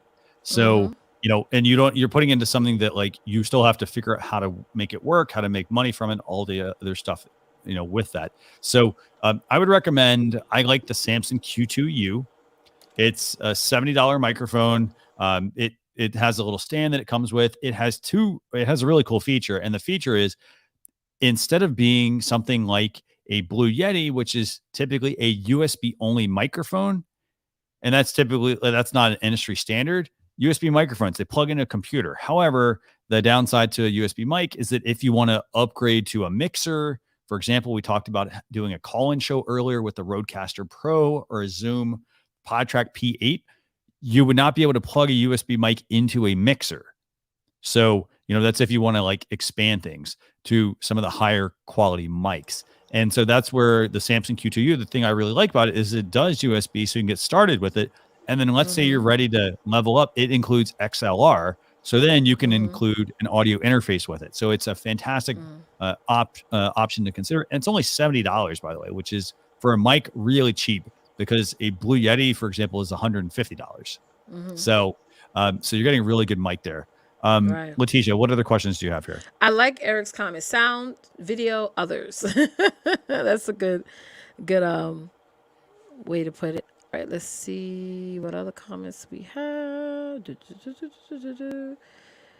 Okay. Cindy says she's having issues with audio and live streaming. While streaming, she has audio and followers can interact with me. However, for the replay, after streaming is over, the audio disappears. That's interesting. Yeah, that is actually Cindy. So do me a favor, Cindy. Can you go to streamer.com/contact? Can you contact our support team on that? Because I don't know if I don't know if they have a way to check out things in the account, but I'd love to have you go there and work with them on that, because I've not come across it where the audio disappears. The only times that like I know, for example, if you go live on something, let's say you're going live to YouTube, your chat doesn't always get saved. Right. And it doesn't always show up immediately. So you have to like go in and check a box. And then in terms of the quality of like the video, it's still being processed a lot of times. So I'm not sure if like, is that immediate that you're going back and not seeing the audio? Tells me something's wrong there. Yeah. The other question I also have for you is, if you have the download feature in StreamYard, have you gone in and downloaded your past broadcast to see if the audio is there as well? That's the first place I think I'd look, because that should be a carbon copy of your stream. So Right. Great question, Cindy. We have a question coming in. Cassandra, she said, how do I reach fade button? We talked about that? We don't have a fade button, actually. No. Or, hold on, Cassandra. Is this Cassandra? Hold on, I think this is Cassandra in the background, actually.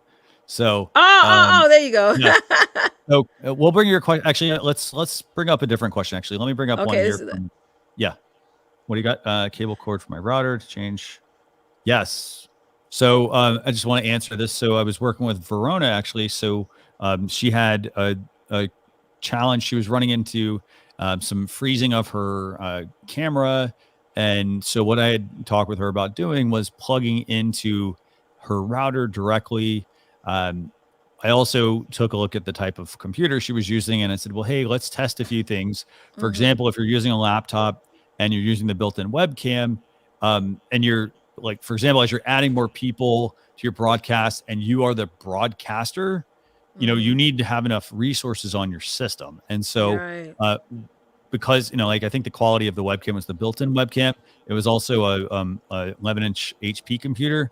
And I was telling her, I was like, hey, let's do this. Let's adjust the webcam. Let's adjust the quality that you're broadcasting at to see if it improves, for example, by lowering the broadcast quality to see if it's the machine. Because the machine at that point, should be able to respond if we have to lower it down the level so that the laptop can keep up.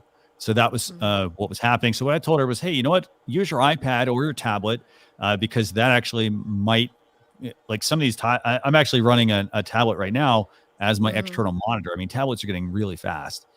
So for certain things, they work well. I was like, hey, let's do your broadcast on a tablet and see if it works.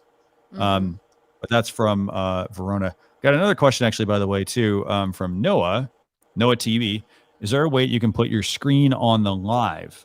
So I'm wondering if you're talking about, okay, so a couple things. Are you asking, can I share my laptop screen? That one, yes, you can use the share feature and just do screen share, and there'll be an option that'll say share application window or full screen, and it'll share exactly what you're seeing. Now, if we're talking about phones and tablets and that kind of stuff, you can do that. The way I do it is I use an ATEM Mini Pro. I have a switcher, a physical switcher, and I don't have all the cabling today, actually. So if I plug in, for example, my phone or my tablet into that and I push a button, it will actually then show my screen to people instead of my camera. So it lets me switch between that. Another thing you can also do, Reflector app. So Reflector it's called Reflector 4 by Squirrels, by Air Squirrels. That's actually a really good tool. It's at airsquirrels.com. Here, I'll drop the link. Oh, that's a cute name. Well. Air Squirrels. And this is, there's a cost to this app. It's not an expensive app. I think it's like $15 maybe. $18. Sorry, it looks like it's $18. So that's Reflector 4. That allows you to mirror your screen, your iOS screen, for example, to your Mac. You can also use QuickTime as well if you want a free option. QuickTime, though, you have to hardwire in via QuickTime in order to do that. And that would just be showing your screen. It wouldn't be doing the audio. Okay, so do me a favor. Go and bring on a guest, Leticia. And I'm going to keep going through the comments. And don't forget, by the way, put in #LoveStreamYard if you want to enter the giveaway. I'm looking at the entries right now. John, I want to thank you so much for being patient. No problem. I'm happy to be on. My name is John. My comments come up as Coffee Talk and Tech. And I started a YouTube channel about 6 to 8 months ago, and I am super new to streaming.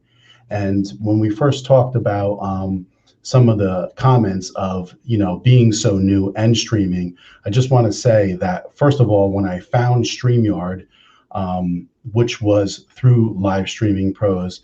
They, I had watched a couple of their shows, and then when I was seeing the good deals over the holidays, I saw that I could pick up the deal for fairly cheap. So I signed up, and whether or not I was going to utilize it, I wasn't sure yet. But now I'm into my third week of programmed live streaming. And the last 2 weeks, on the night that I live stream, I've had 8 to 10 people and have improved my subscriber count by 1/3 in like the last 3 weeks. So I just want to say that the live streaming and making that contact with people and being involved, it made a huge difference for me. Fantastic. That is amazing. I love hearing this. I mean, this is really important, you know, like I like, and the key thing is it's getting started. It's just getting started.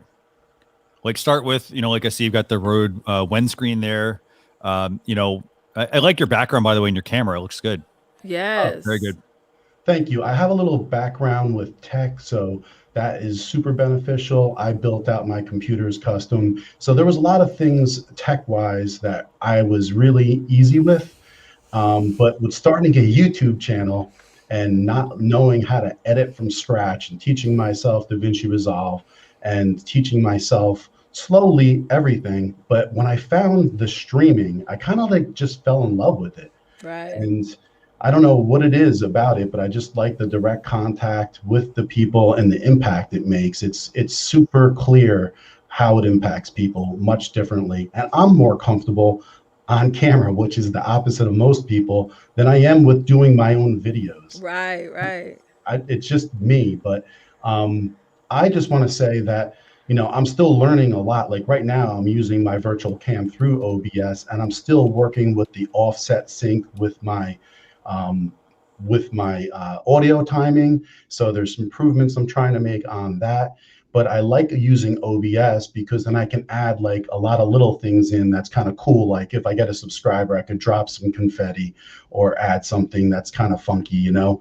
But the thing I was doing, and you were speaking about this, Christian, was getting down to your live stream and talking about setting up like 15 minutes beforehand. That's me. So even like I tell my wife, I gotta go downstairs. I have to make sure everything comes up, everything looks good, check my sound out, because sometimes you come into your broadcast, you wanna make sure that your camera comes up, everything's ready to go. And so this week, as I was doing that, I went to hit go live as my countdown timer was going. And the stream said, error, please try again in a few seconds. And so I did that like 7-8 times, and it just wouldn't go through. But listen, I'm not like super panicking. It's only my third weekend. I have like 8-10 people looking to come and watch me. And I didn't know what to do at that time. Now that I think back, I probably should have went into the dashboard and switched my stream key. Is that what I should have done?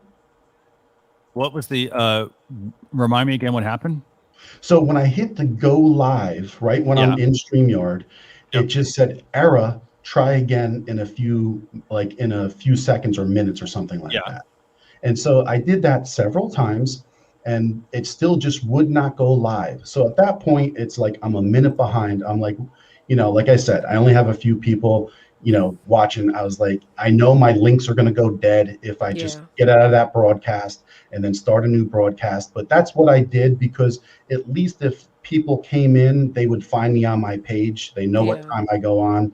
And so I know that it would help. And then actually my wife was nice enough to make a comment on the old stream, because it was weird. The comments came up, but I could not go live.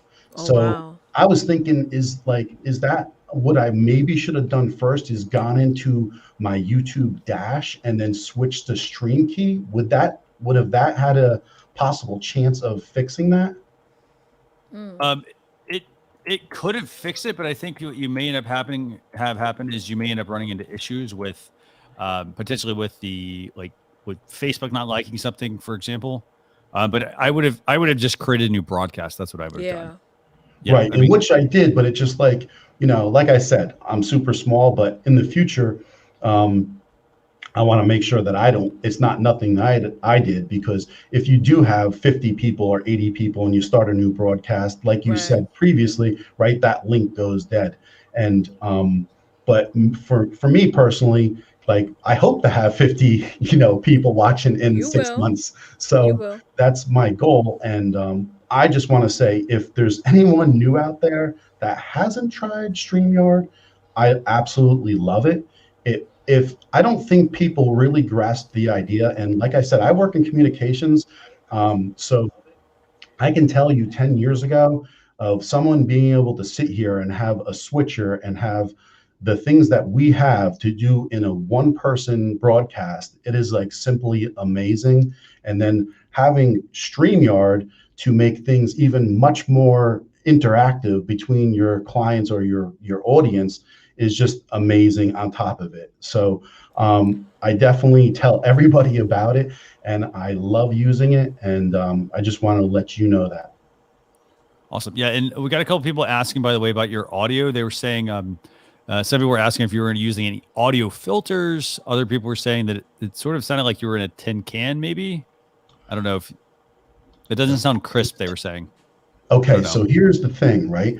I'm going through OBS. So the only thing I can say is if I don't have any filters on at all. So I have processing through my Rodecaster, but I also. That's interesting, huh? Go ahead. I'm using a Rodecaster as well. Yeah. What kind of mic? An NT1. Okay. Yeah. I mean, you have good equipment. It's very interesting. I think the things you can maybe try there, I think it might be a setting on the Rodecaster. Okay. All I can tell you is usually I get a lot of compliments that everything sounds good. So that's an odd thing to say usually, because I just went live the other day and I have the same exact settings. So I didn't change the thing. So if I sound tinny, I'll be curious to see. So I'll go back and watch this, of course, and then I'll check over anything that maybe it can be anything. It could be a bad chord. Who knows? Exactly. I was having an audio issue the other day, and I put a new XLR cable on today, and I think it's improved things. Yeah, I was just going to say, sometimes like you go on to Amazon and you look at some of these products and they have 10,000 people with good reviews, but you know that sometimes when I get this stuff, it's kind of cheap, and sometimes it's worth it, especially like you were just saying, it's worth it to spend a little extra money on something good that is so important for you to use in every live stream. Yeah. And the other thing also, the other thing people need to realize, like when you're buying equipment, for example, start with what you have. But we mentioned we can't drive this point home enough. I mean, start with the audio. So audio is the most important part of your live video. Start with the audio and then improve it. For example, and think long term also. So and Leticia, you and I talk about this quite a bit, and it's like if you're gonna, for example, and I told people I did this when I first got started. I bought a Blue Yeti microphone, and it worked well because I was at a desk. And then I said, hey, now I want to start doing courses, and I want to be in a different setting, and I wanted to mix things up, right? And so then at that point, I realized I had the wrong microphone. Right. So then I bought another microphone, and it wasn't the right. It was it was a lavalier microphone, and it was a good mic, but the thing is, it was not the easiest thing to use. Right, so then I had two different mics. Well, then the problem when you have two different mics is they don't sound the same. So I would be recording with Yeti on my desk, and then I go use my lavalier if I wanted to get in front of a camera for a course. And so what I then finally did was I said, hey, you know what? I'm going to bite the bullet. I'm going to get, I'm going to get the mixer. I'm going to get the right kind of equipment that I need right then and there. I'm not going to try to cobble together stuff that may not work very well, because then I was making more work for myself. Right. So, but start with what you have. Yeah. I was saying, like, starting as a new YouTuber, it's hard sometimes, like the theory, right? A lot of people say is don't buy it twice. And you start out, and one of my big glitches in which I tell everybody is, here I am, I got an audio interface. I bought a Mo2 M2, and I had that, and my lighting was horrible. And I was like, why am I buying this thing? And I'm trying to put on a printer, a light stand, and it was a joke. And so I said to myself, I spent and $170. I got two, panel lights coming down and they connect to the desk. And it was the best $170 I think I Right. spent in the last Right. year. Yeah. It was well worth it. Right. Definitely.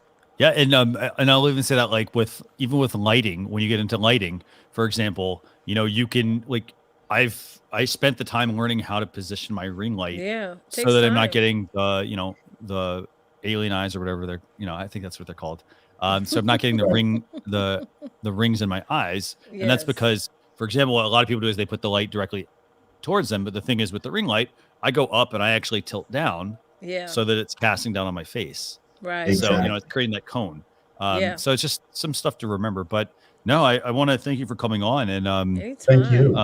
if you have any questions or you run into that audio issue and you need some help, I'm happy to compare my Rodecaster settings with you. Thank you. I'm actually going to go back and listen, and I'll try to make corrections. I appreciate the comments about that, so I can make that correction. Right. Anytime. All right. Thank you so much. Have a great day. You too. You too. All right, bye. See you, Yeah, John. I started out just like Eric mentioned in the comments. I started out with a lapel mic because I started streaming in my car. I would just be in my car and stream. Yeah. But yeah, so just start wherever you're at and see what's accessible for you. Definitely. Yeah. So I want to bring up a couple of more questions from viewers. And I know we've got Cassandra and Ken here waiting backstage. I think there's a couple other people as well that are going to join us. So I want to say, first off, Christian Jensen, I want to say thank you very much for this amazing comment, actually. For those of you who used to watch Saturday morning cartoons, now it's live stream reviews. Got to say, thank you very much. That means a lot. That means so much to me to hear this. So we love it. We love what it. other comments are you seeing, Leticia? Okay. What I do, ring lights, multiple settings. Yes. Okay, let's go back. And guys, please don't forget to put hashtag ask for your questions. We got a lot of compliments. Thank you guys. Hold on.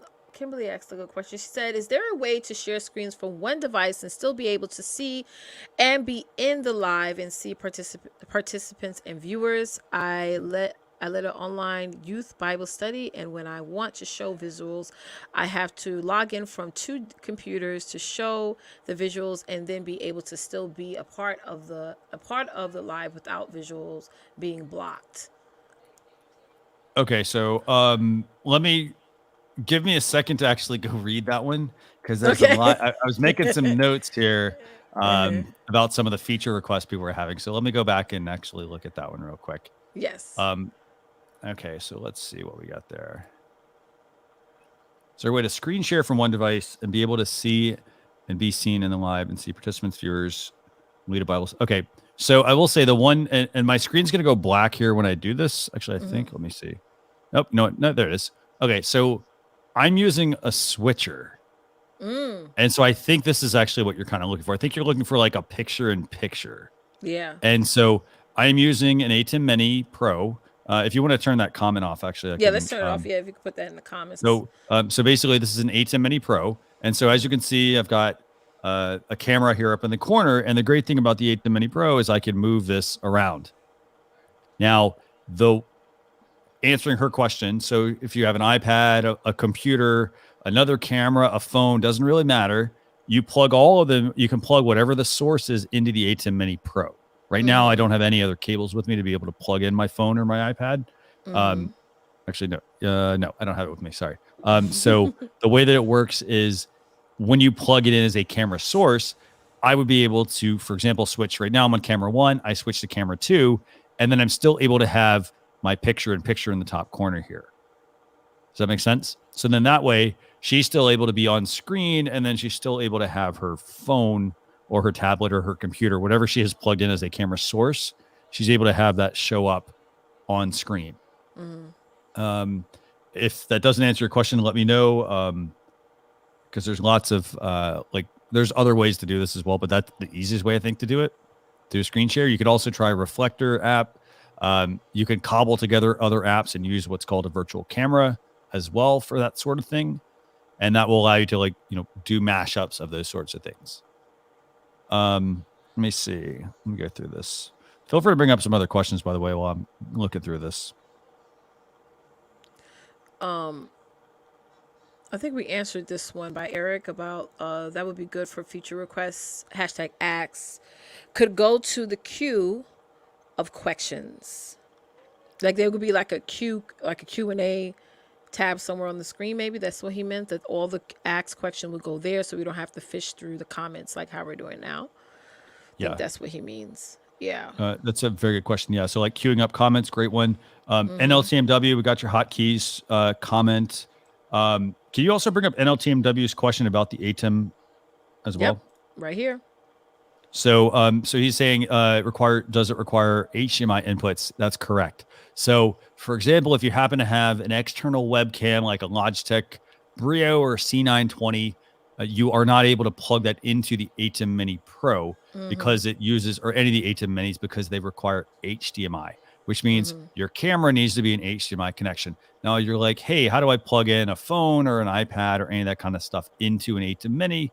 The way it works, I have an HDMI cable that goes from the ATEM Mini, and then it goes into, I have one of the adapters that Apple sells. The one that has, for example, there's a USB-C option, a Lightning one, depending on the device. For example, if it's my phone, it goes into a Lightning option, and then it has an HDMI connector.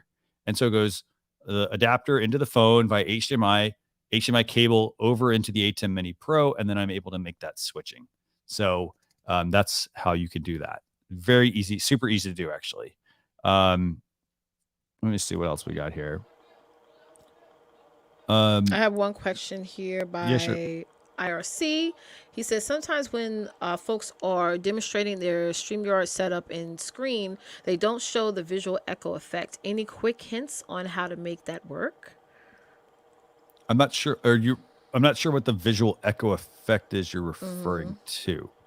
Okay. You're referring to the setting that's in there.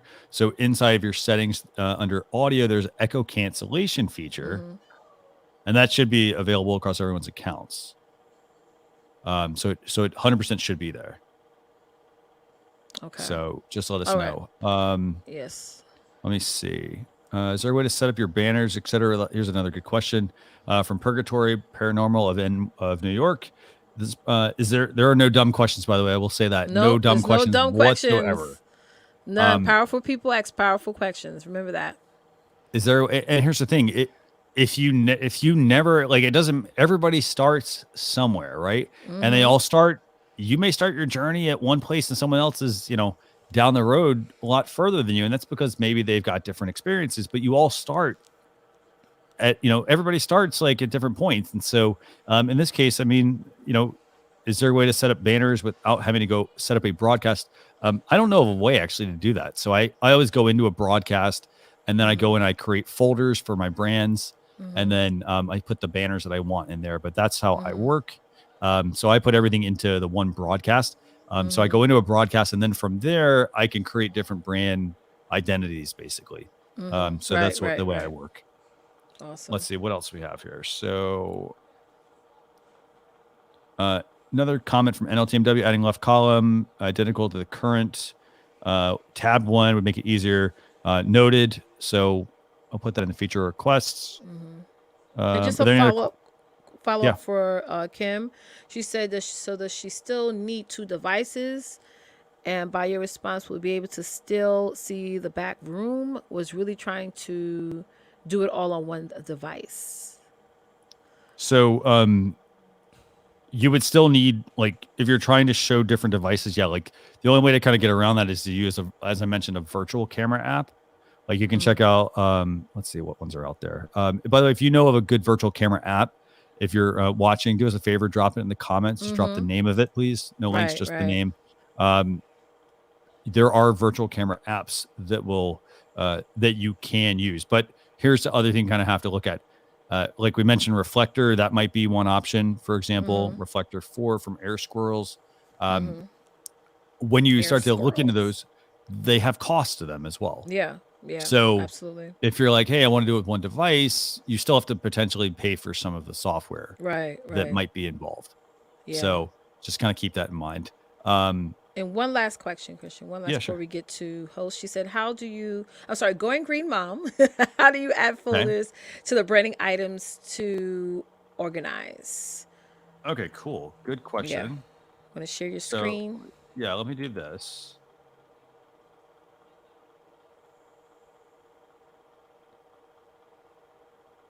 Oh, and IRC's answer is sort of answering. IRC? Yeah, actually, I'm just reading. Just let me know. Feel free to make those comments as well. Let me see. Yeah, absolutely. So give me 1 second, guys. I'm just doing. I'm gonna get a doc. I'm trying to get logged into my account here so I can show you guys this. And usually, what I like to do, by the way, is I like to bring up a. I actually like to use an incognito window when I log in. Me too. So it does help sort of with the broadcast. So here, yeah, I like doing that feature as well. Okay, yes. So thank you, Miss Jones. Thank you. And again, don't forget, put in hashtag love StreamYard for a giveaway. Oh, sorry. I didn't mean to pull that one up. No worries. I'm trigger happy. All good. Let's see. Bam, so got him. Bam. Okay, so here, I'm going to go and bring up my screen real quick for you all. Mm-hmm. Let me see. I think it's this one. And the little toaster, we see you in the backstage. If you could please turn your camera on, that'd be great. Definitely, and we're more than welcome to bring you in. We just want to like know, we want to see what we're looking at. So yeah. Okay, so here's what I've got. Okay, so you're asking about brand folders. Okay. So here I am. I'm in the StreamYard dashboard. And can you hide that comment, by the way, from Jamie? Yeah, I'm trying to. That's what I was just working on. There you go. Cool. It's gone. So here I am. I'm in the StreamYard dashboard. Now, I'm under the brands tab here on the right-hand side. And if I go to this drop-down folder here, you're going to see I've got some various folders here. Mm-hmm. So if I want to create a new brand, I just click the new brand option here. And it's going to allow me to create this. So we're going to just call this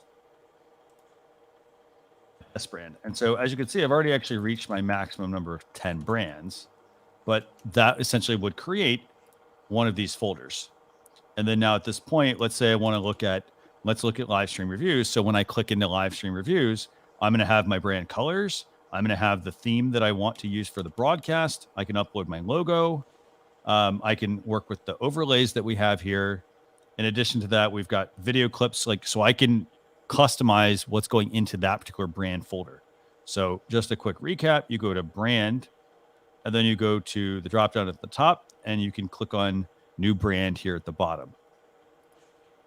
And you can always rename or delete a brand as well if you want to. So that's how that works. Cool. Leticia, let's go and bring on Cassandra, actually. Yes, right. Let's bring them down. Hello. Hi guys, how are you? Hi, how you doing? Good. How are you? As you can see, I do a lot of green screen. I have the lighting. Actually, I have a whole wall that's just the green screen. But right now, you can see I didn't light up properly because I see the fuzzing. But in the green screen section, there's a couple of things I want to hit real quick because I know you got a lot of people. In the green screen section, when you go to green screen, and it says for camera and mic, and you get your green screens and you get your different backgrounds. Under there's a button that says fade that lets you fade in and out so that you're able to make sure that your lighting's correct. Yes. Okay. Yes. Okay. Well, let me finish. My setting box, I get fade, but it's not bigger. I don't know how to scroll down so that I can get to the fade button. Because my box is smaller. So right at fade, my box stops. Interesting. So let me see something. Do me a favor, actually. Can you do me a favor on that? Can you take a screenshot of that and send it to okay. Can you actually send because I think it's a good point to make. Can you take a screenshot of that and send it to our streamer.com/contact? Okay, okay. I'll basically go to the website streamer.com/contact, and then so once you have your screenshot, just notify our team about that because I definitely want them to know about that. Okay. All right. So that's the first thing. Then the other issue is I have problems. It seems like when I go live, like I practice, like I'm in my room 2 hours before a show because hi, I'm Cassandra Calloway and I do a show called The Cassandra Calloway Show, where I interview entertainers. I do a bunch of red carpet stuff live. But it seems to be sometimes when I have some of my biggest shows, after setting up and practicing, when it's time for me to go live, the green screen slows down. Okay. And I've got the fastest internet. I'm plugged in to the Ethernet. I did a show with George Shakiris the other day and set everything up. And right when the show went to start, the green screen just started slowing down. And then I ended up, because I've had it happen before, switching to another computer, going Wi-Fi and using my house background. And then the show just went perfectly. So it's like every other big show, the green screen is freezing on me. Okay, so I'll make a note of that. Yeah, that the green screen. It sounds to me like I'm wondering if it's a resource issue. Like I don't know what kind of machine you're using, like laptop. Right now I'm on my new Apple Mac, but I have like three different computers, and like right now this is the computer I was using for the George Shakiris show, and it would not run on the Ethernet. It was running slow, and Wi-Fi was running slow. Then when I hooked up another computer, it went quickly. Now, right now, this is the first time I'm using it. I'm on Wi-Fi, and I'm not having an issue with the green screen, as you can see. I think it's Leticia, actually. Leticia's why it's working. It's my glitter. Oh, it's your glitter. Okay, so then here's another question. Then I want to get to how can I get more eyes on my show. Okay. So if I have two cameras, because I have multiple cameras, so am I able to hook up more than one camera so that I can have two different screens in my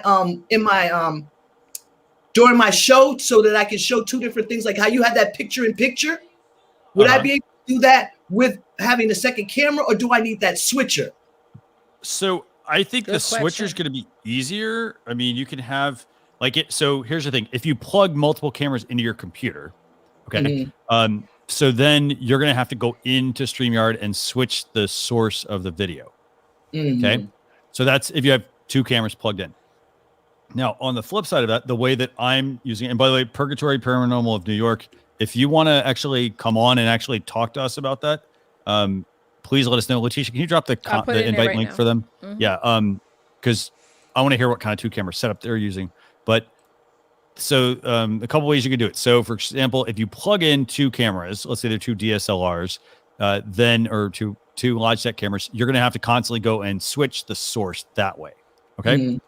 Second option you can do is if you have smartphones, you can plug in, you can actually send your smartphone the link that you're using for your camera. Okay. And that will bring it into the bottom area of your broadcast as a camera feed. Does that make sense? So for example, but then you got to work with the echo and making sure you turn off one of the microphones so that you don't get the double back. And actually the reason that happens is because when you just push the volume button, it doesn't actually mute the device. And that's built, that's the device by design. The devices are built like that for some reason. Like you can go on your Mac and you can turn the volume all the way down and mute the button. And as soon as you plug in, for example, something, it actually will you'll see as you're talking, you'll see the mic volume actually toggling back and forth. So you do have to kind of keep in mind, that's that. The solution there would be to get a pair of old headphones, preferably ones that don't have a mic on them, plug it into the device, just plug it in and let them stay there. That's like the easiest fix. And you actually would then mute the mic. It tricks the camera or the device into thinking it's muted. Okay. All right. And so then go ahead. I'm sorry. Go ahead. And then the third option is, and this is the more expensive option, is the ATEM Mini is a physical switcher. And for something like that, it's HDMI inputs. And then you'll be able to, the easiest part there is it's one video source in StreamYard. So in this case, it shows up as Blackmagic Design ATEM Mini. And when I push and then all I have to do is push the buttons on the ATEM Mini to switch to the camera. Does that make sense? Yes. Okay. Right. Okay. Because I have a board, because I was doing blog talk. I've been doing, since 2009, so since coming over to this virtual this way, I had 3 million people that have listened to the show on blog talk. But now I'm starting, I'm trying to bring it over to, from from Facebook because I have more Facebook people than YouTube, right? And my problem is I have like a lot of recording artists. So when I'm playing their music or I play a clip from a particular person's television show, I get blocked from the copyright. people. You know, I got Melba Moore on the show, or I have Kelly Price on the show, and they're singing. So how is, you know, or, you know, how, the creative West Side Story, and you're blocking it. So is there a way around that? So go ahead, Leticia, actually, go ahead. Well, that happened to me before with somebody I was interviewing, and I always put in a claim. I know that's like time consuming, it's annoying, but if that individual has like an email, let's say you're interviewing Kelly Price, maybe her team has an email, like once you let Facebook know, like, listen, I interviewed Kelly Price, I have permission to have her music showcased on my channel, here's her email of her agent, of her team, for you to confirm, or something like that. And 9 times out of 10 they will definitely, you know, release that back, you know, allow your video to be viewed on Facebook. But again, I know that's time consuming. That's I know that is. With that, because I'm putting in a lot of work. You know, I have sponsors, I have people that pay for commercials and things like that. So I've been working on it, and I've been with StreamYard for like maybe 3 years now. And when, you know, so I was having different issues like with different other places, and StreamYard did it. Last year I did a 24-hour telethon where I did 3 8-hour streams. You know, and we raised like $1,200, and like the first 7 hours we got like over 2,000 views on Facebook. You know what I'm saying? Yeah. So I'm learning those little things, but there's 2 other issues.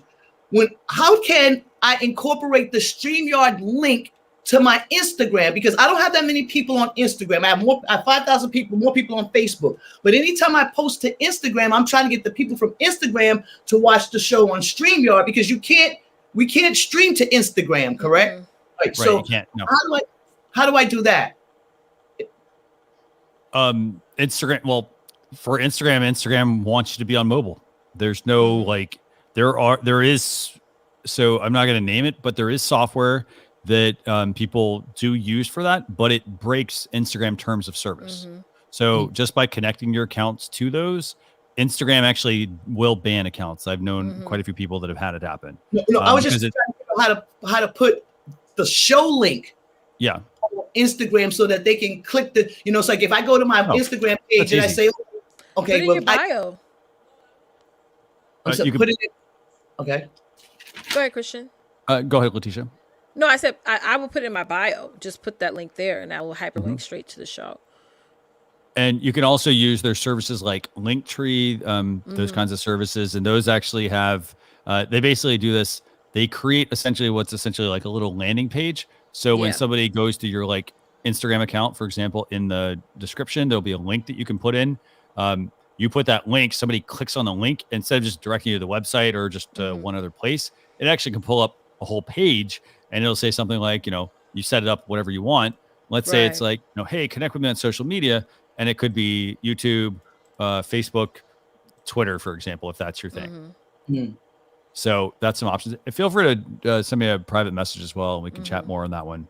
Okay. All right. So then, all right, you said something that, okay, so you said something that I had another thought, but hold on so how do I get more eyes on my show? You see, like, because like on Blog Talk, they had like they had a feature page, you know what I'm saying? So I would send in the information to Blog Talk, say, okay, I'm having Regina King on the show. And then they would go, oh, you know, and I send the information. And then like on that page, they would be featured. Do you guys, I don't see, like, I've seen on StreamYard on where you show particular shows. How do we get our show to be that show where you guys, you know, say, hey, watch this show? Leticia, you want to take that one? You mean StreamYard to tell the viewers to watch your show? That's what you're asking, or like right, exactly. Like like the stream, like in the StreamYard community on Facebook, you can't post like I have an upcoming show with the link to my show. You know what I'm saying? So that's what I'm saying. So well, I would have to say, like, internally wise, like, start building up that email list, like getting people on your list, so that way when you do show up, you're giving them the link and they come in and watch. So that way you can start to retarget people back to your content. Like, yes, you know, you could drop a link in StreamYard or have that feature, but those people in that community don't know you. You know what I'm saying? They're not like builds your brand like inwardly and say, you know what, let me create like some type of opt-in page or something that when people watch, they can go to that opt-in page, sign up for your list, and then you can start sending them out notifications. Some people use text, like, hey guys, text us at 201 yada yada yada, text the name of the show, and we will start sending you out text notifications on when we're going to do our next interview or our next broadcast and things like that. Like, start creating community. Now it's time for you to pivot over into creating that community base so people can continue to watch you and bring more people, share your content out with more people so that more people can watch as well. Okay. Yeah, it's no fast-paced way of doing it other than you just being very diligent with, you know, building up that list, whether it be email list or text list. Like, you can build a text list and then they get a autoresponder, say, hey, click this link so you can join our email list. So now you have their text, you have them on your text list and also your email list at the same time. Okay. Yeah. All right. Let them know. Trishan made a good point. Let them know when you're going live the next time. It's like marketing, promoting, marketing. Yeah, you have to. I do that. I mean, I know. I promos, I do all of that. I'm just saying, you know, I'm just asking, like, you know, within the community, like I said, I've seen on StreamYard where you guys have showed other people's shows, and they're, you know, and what makes a show interesting for you guys to say, hey, come check out this show. Well, I know, I forgot her name. She does Spotlight. Go ahead, Christian. I'm sorry. Yeah. Okay. So there's StreamYard Spotlight. That's actually one potentially where, so do me a favor, Cassandra, email our technicals. So go to streamer.com/contact, send them the screenshots we're talking about the fader, all that sort of stuff, you know, for the green screen. However, for something like StreamYard Spotlight, do me a favor, just email marketing@streamyard.com. In the subject line, just say, you know, just put StreamYard Spotlight, and then just give us a quick note like, hey, you know, how do I get on StreamYard Spotlight? Or tell us a little bit about your show. Like, send us a link and just give us a couple of sentences about it. Right. Okay. And then I'll make sure I can get that passed on, and we can see what we can do with that. Okay. Right. Okay. Okay. Awesome. All right. I think that was it. I'm not going to have you go to my YouTube channel and try to figure out. I just for YouTube, I'd recommend checking out the YouTube channel reviews that we do. They do them once a month. It's every. Leticia, do you happen to have the date of the next one? The next one is going to be the second Saturday in May, and that date. What's my count? Okay, good. I have the date right here. That's going to be on May 8th at 12 p.m. Eastern. May 12 p.m. Yes. Yeah. So join that for YouTube channel reviews, meaning you've got a YouTube channel review, your YouTube channel, and you want them to actually review your channel. Go on there. They do a fantastic job of that. Okay.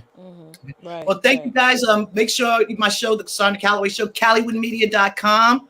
Check me out, and you know, I would love to get you guys on my show. You know, to come and thank you. I would love to just do this. Okay. Thanks, guys. I've been trying to talk to somebody for a minute, so for this to happen. And one thing, Rich Sister, I'm the one who introduced Rich Sister to the StreamYard. Oh, Rich Sister, we've been working together since 2009. Okay, Amazing. so Very nice. thank you, guys. Anytime. Thank you. All right, bye-bye. Bye.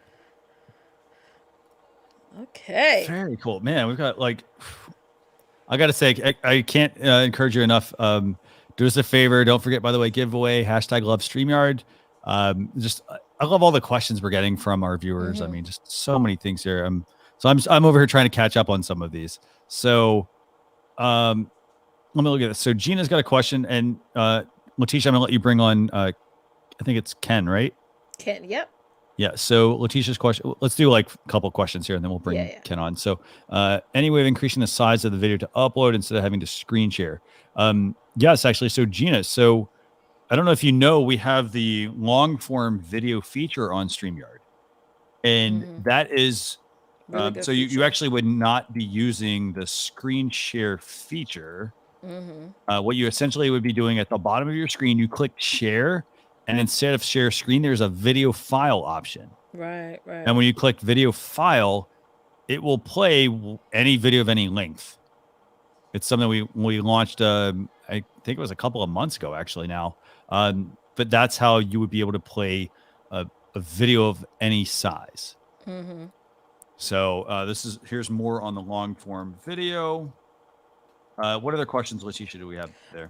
Jan asks, how can you get rid of offensive comments during the live stream? Good question, actually. So, what do you recommend, Leticia?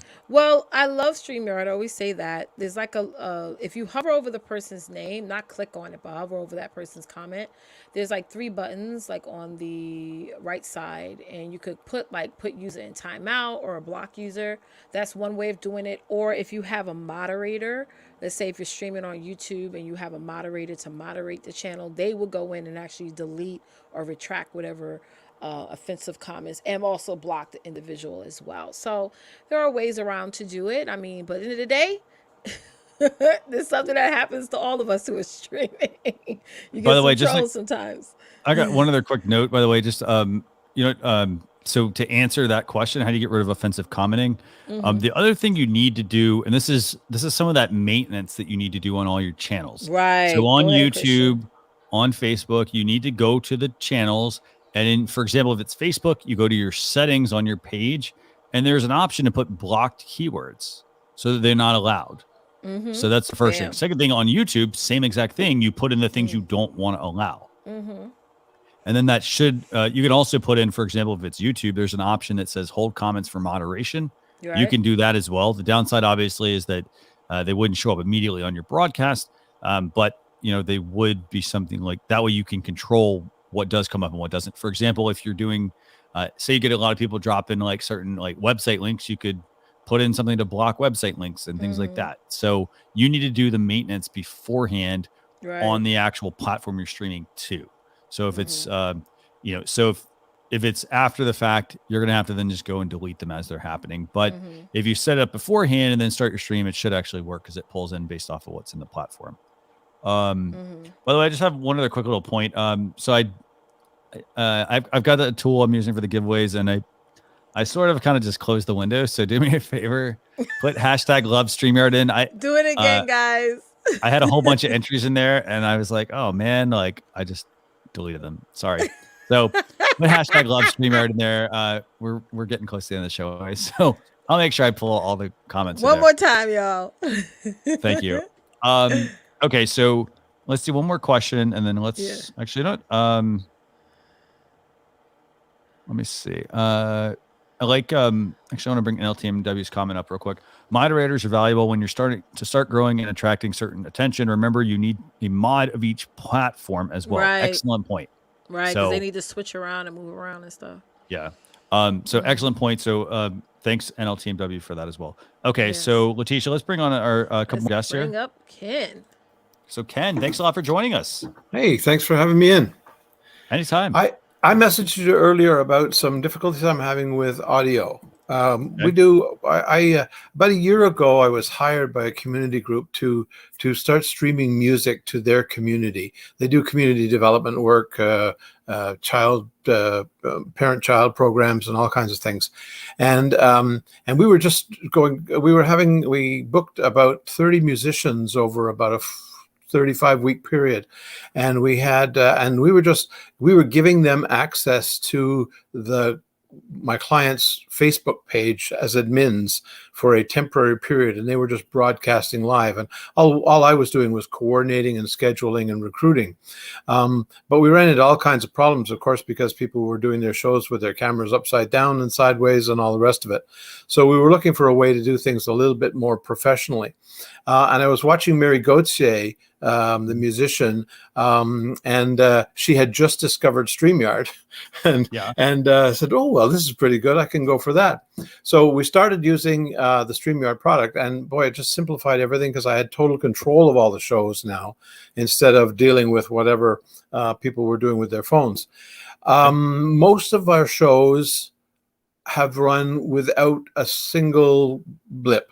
The people sign in, we chit chat a little bit, then they do a half-hour to 40-minute music set, and then we chit chat at the end, and then they're gone. As I noted in my comment to you earlier, in the last couple of weeks, not every time, but periodically, we will get these situations where either the video clips In other words, it stops and then starts again. And the music sounds like the guitars are underwater. And we've tested this with going straight to YouTube or straight to Facebook or the rest and it's all done in my performance studio. And we've tested it, and it's only happening with StreamYard. And we're really struggling with it because people are tuning out. They're not listening. It's horrible to try and listen to. In fact, I've sent copies of 2 of the tests that we did here yesterday to StreamYard.com/contact, but I haven't heard back anything on there. And I'm just wondering if there's something you can think of that would have it. Again, it's one of those. It's irregular, right? So it's hard to diagnose when it's not happening all the time. Yeah, I'd say this. I mean, I can check why they haven't. Let me actually do this while we're talking. Actually, I'll just message a couple of people. Just do me a favor. What's your last name again? Just says Ken there. Duff, D-U-F-F. As in get off your. Okay. Okay. So let me just make some notes here. I'll just like see. I mean, they just could have been really busy. Yeah. With the event and whatnot. So. What I would do on that is I think they're going to want to work with you individually on that and try to help you figure that out, because there may be something else that they know to try. I mean, cabling is obviously the important thing. I might consider trying that. The Chrome browser, I don't know what version of the browser you're running. Have you tried updating the latest version of Chrome? Yeah, it just upgraded last week, I think. I had an update. How about throwing out some other suggestions? Firefox. Have you tried Firefox? I have not. No. So maybe try Firefox. Let's see. Like I'm trying to help deduce all of this. Sure. Like I would say, restart the router, restart your router, restart your computer. Some of the standard stuff. It sounds silly, but it can. You worked for Microsoft before? Yeah, I know, right? I've actually never worked in those capacities, but I would say try some of those. But I definitely would say try Firefox. Let's see if there's something there. And, I'm messaging them actually right now. So if I'm not paying attention to you, I'm paying attention to you. I'm listening to you, but I'm actually just trying to. Because we upgraded the router and we've actually upgraded our internet. And so we're uploading at about anywhere between 4.8 and 5.6. So, because that was our original suspicion. I'm out in the country. The original suspicion was that maybe our upload speed wasn't strong enough. And it was chattering on its way to you, but now we're getting, as I say, 4.8 to 5.6 plugged in Ethernet connected to the router. I'm told that's pretty good speeds. Yeah. Okay. Yeah. No, it should be okay. It sounds like a typewriter. Somebody on a typewriter, by the way. I hear a. Oh, sorry, that's my pen. I'm clicking my pen. Okay. I was like, I didn't realize the microphone on my Chromebook was so strong. By the way, speaking of, okay, so you're using a Chromebook. Are you using that at all for your guitar? Is no. anything going into your? Okay. No. I'm just using it because I tuned into you folks. I'm in the house as opposed to in the studio. So okay. That's the stuff that I can think of. Let me see if anybody else has any other recommendations. Actually, so I know NLTMW is mentioning here. He said that the recent version of Chrome has some issues. Yeah, that's true. Purgatory Paranormal saying, are you turning off sound coming out of your computer speakers, or your guests doing that? I said there might be some feedback there. And then let me see if there's anything else. Yeah, we've dealt with some feedback issues for that reason, and we go on live. We go on with our guests about 15 minutes before the show and say, "Are you plugged into your Ethernet? Are you plugged in? Have you turned off all your internal speakers? Have you, have you?" We have a checklist now, and we go through it all with them because obviously we can't see what they're doing from their end, but and we have to trust that they're not lying to us. So I'm reading a couple other comments here. Darren here is saying he's thinking maybe the upload speed is potentially an issue, and then NLTMW saying maybe some sort of extension, or if you happen to have any extensions in Chrome, maybe disable some of those. I don't know if you've got any extensions running at all. I guess I've got a couple, but yeah. Some of those can cause some issues, but that's what I would recommend trying right now. But do me a favor, keep me posted if you don't hear Yeah. back from them. Okay. I literally just messaged them right now, so they may respond, they may not. It is the weekend, so Sure. but yeah, so I'll we want to see if we can help get that fixed. So Yeah, because I'm now doing 2 different music shows. I do the Friday night one with this group, and then I've started a separate one because all my musician friends can't work with COVID. So we're doing a Sunday show, and I've just started doing a show, an interview show called Hometown Conversations, so that people who can't see each other in the coffee shop anymore can get to meet some of the people in town. And StreamYard has just been a real dream come true for doing that kind of stuff. So I'm really happy with it. It's just this one little issue on the music stuff that's bugging me. So yeah, but keep me posted. Seriously, like if you don't hear Will do. back, try Firefox. I message support as well, and so let me know just if you get stuck. You can private message me. It's fine, whatever. Yeah. So okay. Okay, super. Thanks very much. Thanks, Ken. Thank you. Okay, bye. So NL- What were you saying, Leticia? NLT is a mess.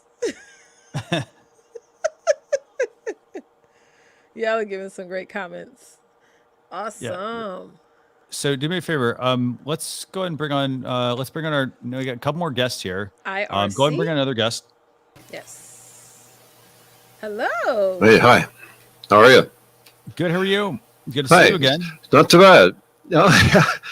The question I was asking there is like when you share your screen, you get that going to eternity of a display that's happening.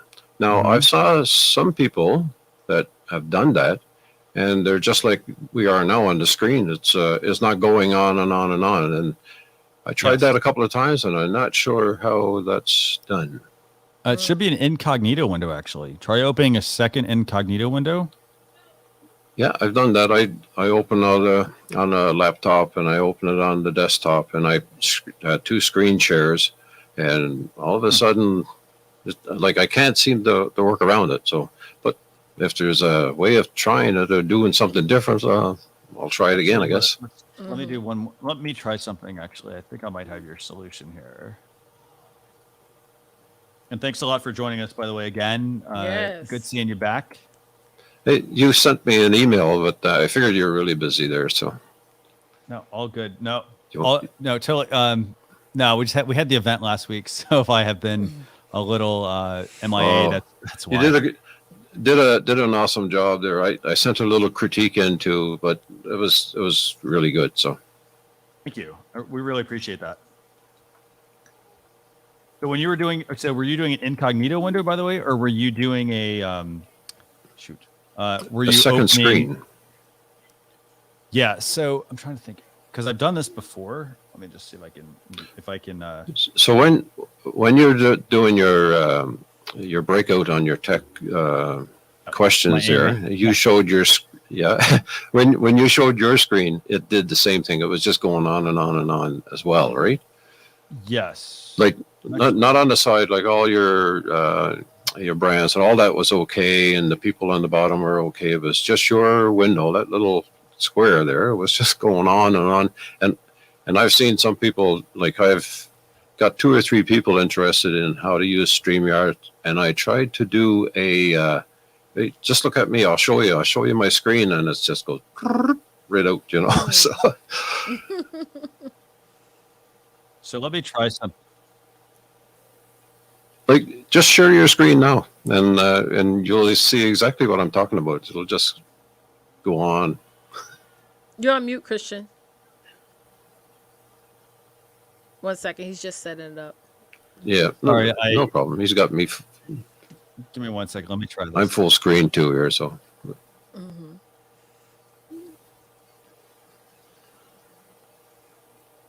Okay. There you go. You see that? you seen what I was talking about then, right? Yep. So, and like I said, I seen other people do that, and you know, their picture or their image just stays still, and they can go around the screen and open up the banners and you know, And that's what I was trying to do is, kind of teach how to work around some of the screens and what to put in and that kind of stuff. And that was annoying, just seeing me going off in the distance, So. Right. So it should be. I think it's an incognito one. I've done it recently. I just haven't done it enough. I'll tell you what. You sent me an email one time. So when you get some time and you figure it out, just throw off another email to me, and Okay. I'll work on it. Easy. Perfect. Awesome. Okay. Yeah. That's it. That's all I wanted to do. Awesome. Thank you, Thanks. Eldwin. Thank you. Bye. Yep. No problem. Bye. Great question. That was a real good question. It was, very good question. Yeah, and I need to go play around with that and figure that out. I've done it where I've not had the infinite effect. Yes. But again, I'm also like multitasking a lot at the moment. Yeah. Sometimes when you do something once, trying to remember how you did that thing, you gotta go back, jog your memory. Yeah. Yeah. So, okay, we got one more question, right, Leticia? Guest? Or one more guest. Yeah, sorry, one more guest. So I'm who's, gonna bring who's our guest? Yeah. We're gonna bring Cynthia on. She's been waiting patiently. Hey, girl. Hey. Hey, how are you? Amazing. Good. How are you? Your audio sounds amazing, by the way. Thank and I you. love your setup. Oh, thank you. I love my mic. A lot of people have asked me what kind of mic are you using? It's the Samson G-Track Pro. Okay, nice. And very nice. It's just done me very well. So knock on wood. But I started with a Samson Meteor, little guy. So okay. Yeah, and the Samson G-Track Pro, it's about $130 mic. Just a heads up, by the way. And here's the thing: price is not the important part. It's just giving you guys an idea of how much that mic actually costs. So this is the Samson G-Track Pro.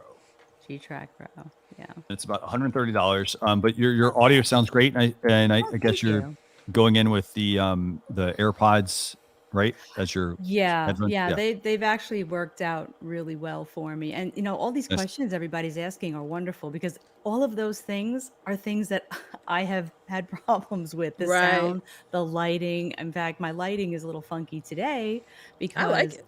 Thank you. But I am in a cavernous room with huge skylights. So I actually don't usually stream during the day. I stream at night. So I don't have I always say the natural light is my enemy. Yeah. Because I'm, very pasty to begin with. So it doesn't help. But I wanted to show you, just for some comic relief, my second camera. I have an umbrella above my head right now. Oh, cool. Okay. I see. No, that's good. Okay, so how did you switch to the camera? Hold on, let's talk about that. How did you switch to the camera? Okay, so I have the two cameras set up. So right now, because it's not my stream, I just went into the camera and mic settings on my login here for the StreamYard broadcast studio, and I just chose my second camera. But when I stream, I can tell you how I do that when I use the second camera. So let's take it one step back. Okay, what kind of cameras are you using right now for two cameras? I have the Logitech C922 Pro is my main one, and the C920 was the first camera that I bought, so that became my second camera. Nice, very nice. Okay, so now walk us through your setup. How do you do multi-camera setup when you're doing your own broadcast? Okay, so when I do my broadcast, because I have a small channel, it's a very niche market, the paranormal. And what's the name of your channel? It's called Purgatory Paranormal of New York. And, got it. So small niche there. New York City. So I fought with figuring out how to do this. And actually, Melanie Diane, you've had her on before, and she's absolutely marvelous, and I adore her, gave me this hint. But because the issue I have is I need to be able to use my mic when I'm using my main camera, but I want to use the mic on the second camera when I switch to it. Very funky, but I'll tell you how I do it. So what I do is you open StreamYard.com, you go to StreamYard and you set up your broadcast, and there you are. Then you open another tab to StreamYard again, which logs you in, and you basically log into the broadcast studio and set up the second camera. So you're basically logged in twice to your own stream. The important thing to remember, especially like if you want to use a second camera and you don't care about the audio on the second camera, which a lot of people don't, they just want the angles, Right. Then when you set up the second camera on StreamYard, go into audio and make Mhm. the speaker or the mic. You need to you have to shut it off. Okay. And Yeah. it's difficult to do because there's no just off choice. So Right. if you don't want to use the mic in that camera, you need to go into your computer sound settings and disable it. And Okay. if you Yeah. do want to use it, I was fighting with it because I was like, well, why can't I get this mic to work? And I didn't realize that I had disabled it in my computer Wow. settings. Yeah. Mhm. Then in the audio settings as well for speaker, I set that to my computer speakers, which are off when I live stream.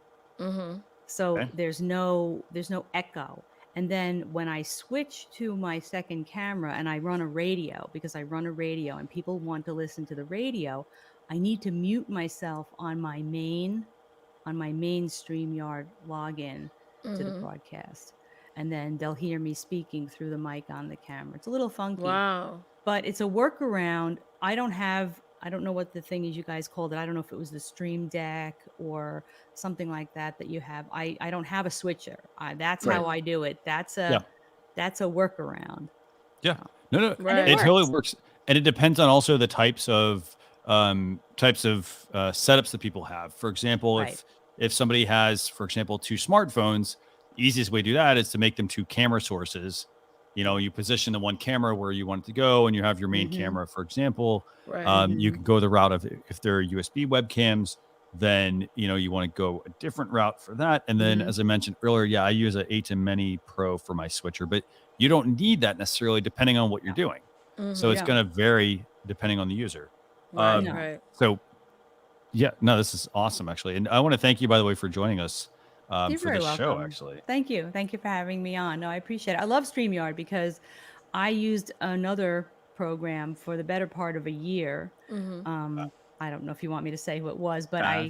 I fought with them not fought with them. They were wonderful and they worked with me and we tried to figure out why my streams were always blurry. Yeah. And they were always more blurry after they uploaded after the stream was over. Oh wow. We could never, if you look at my old streams, you're like, whoa, what were you using? Were you, was it raining in your house? It was horrible, and but they were lovely. I have to say they were lovely. They kept going back and forth with me and we just could never figure it out. Can never And the get it right. minute I used StreamYard, I mean, look, it's clear. It's It looks clear. amazing. Yeah. Yeah. It is amazing. It is amazing. And I will say this one thing you've done that I think is a really first off, I want to actually, do me a favor. What's your YouTube channel? Because I want to pull this up so that I can. Yes. Let's pull her up. It's Purgatory Paranormal of NY. Purgatory Paranormal of New York. And I'm full screen, I think, right now. Yep. You're full screen. Okay. Yeah. Oh, you're full screen. All good. So I'm going to share this. And by the way, I'm sharing this. This is directly from an iPad, by the way. I'm sharing. I'm actually using the Luna display, sharing from an iPad. So I'll show you guys the Luna display afterwards. But so this is your channel. She's got about 1,900 subscribers, by the way.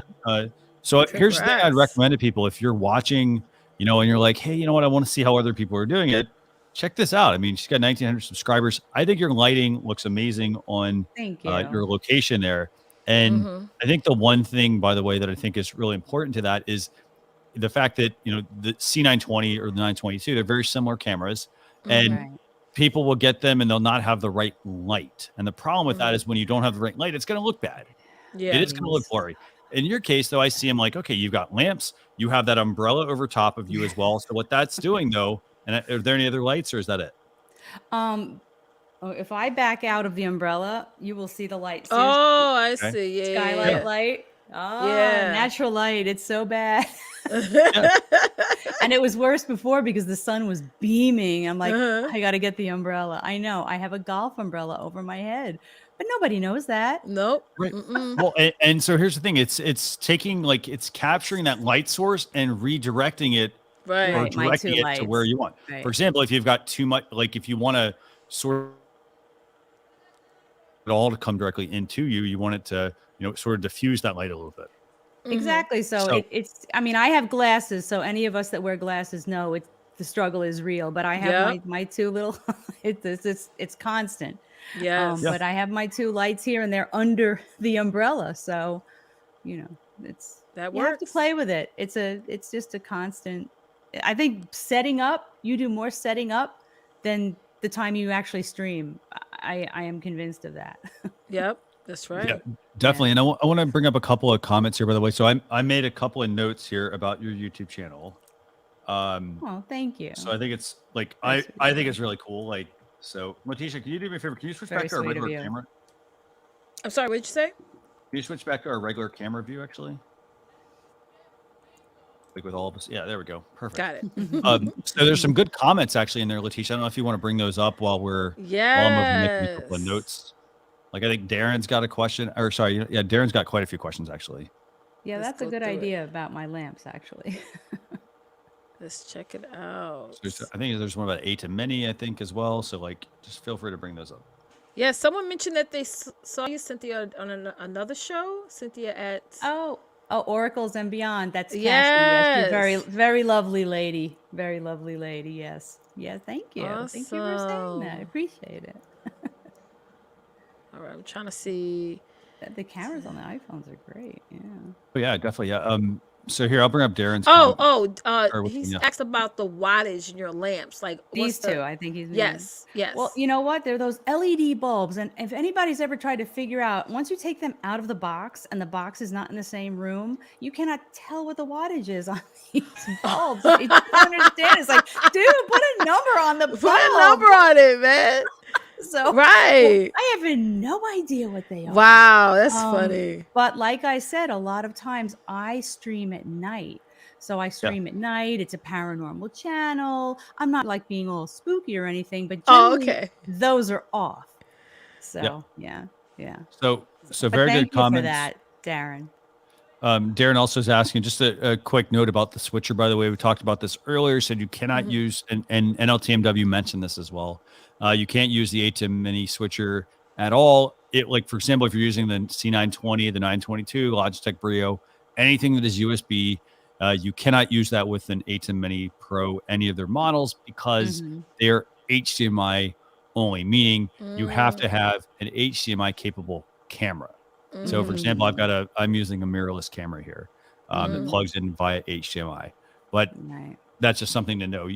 So in the case of that, then you need to go to some different ways to, switch your cameras.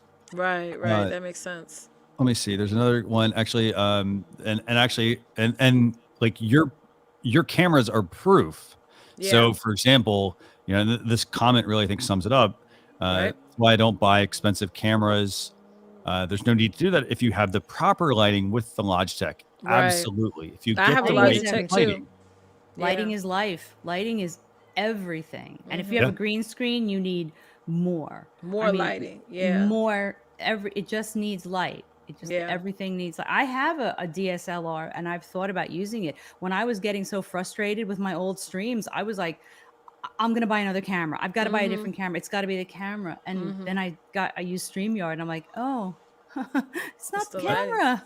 It's the lighting. Go ahead, Leticia. I'm using a Logitech HD 1080p.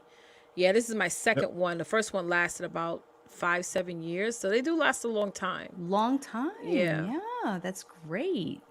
And then the other thing also, so there's Logitech. They have the Logitech Capture app.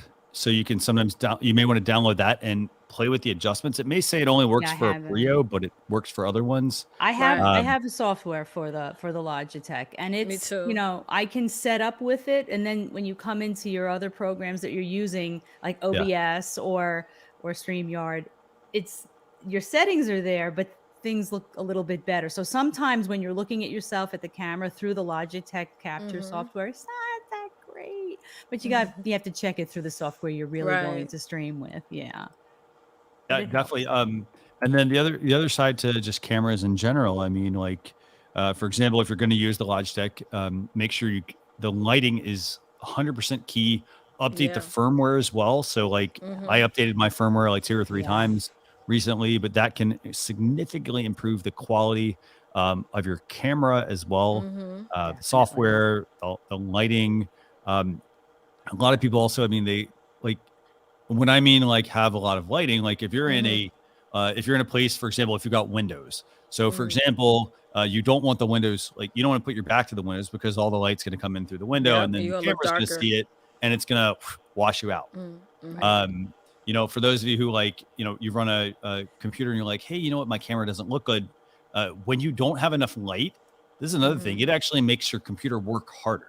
So if you don't have enough light for those Logitechs, for example, you're going to start to see a lot of artifacting going on, you know, where you're going to see blockiness. And that's because there's not enough light and it's interpreting what they think is the edge and what they think is, you know, black versus like, oh, it's a shirt versus a background and things like that.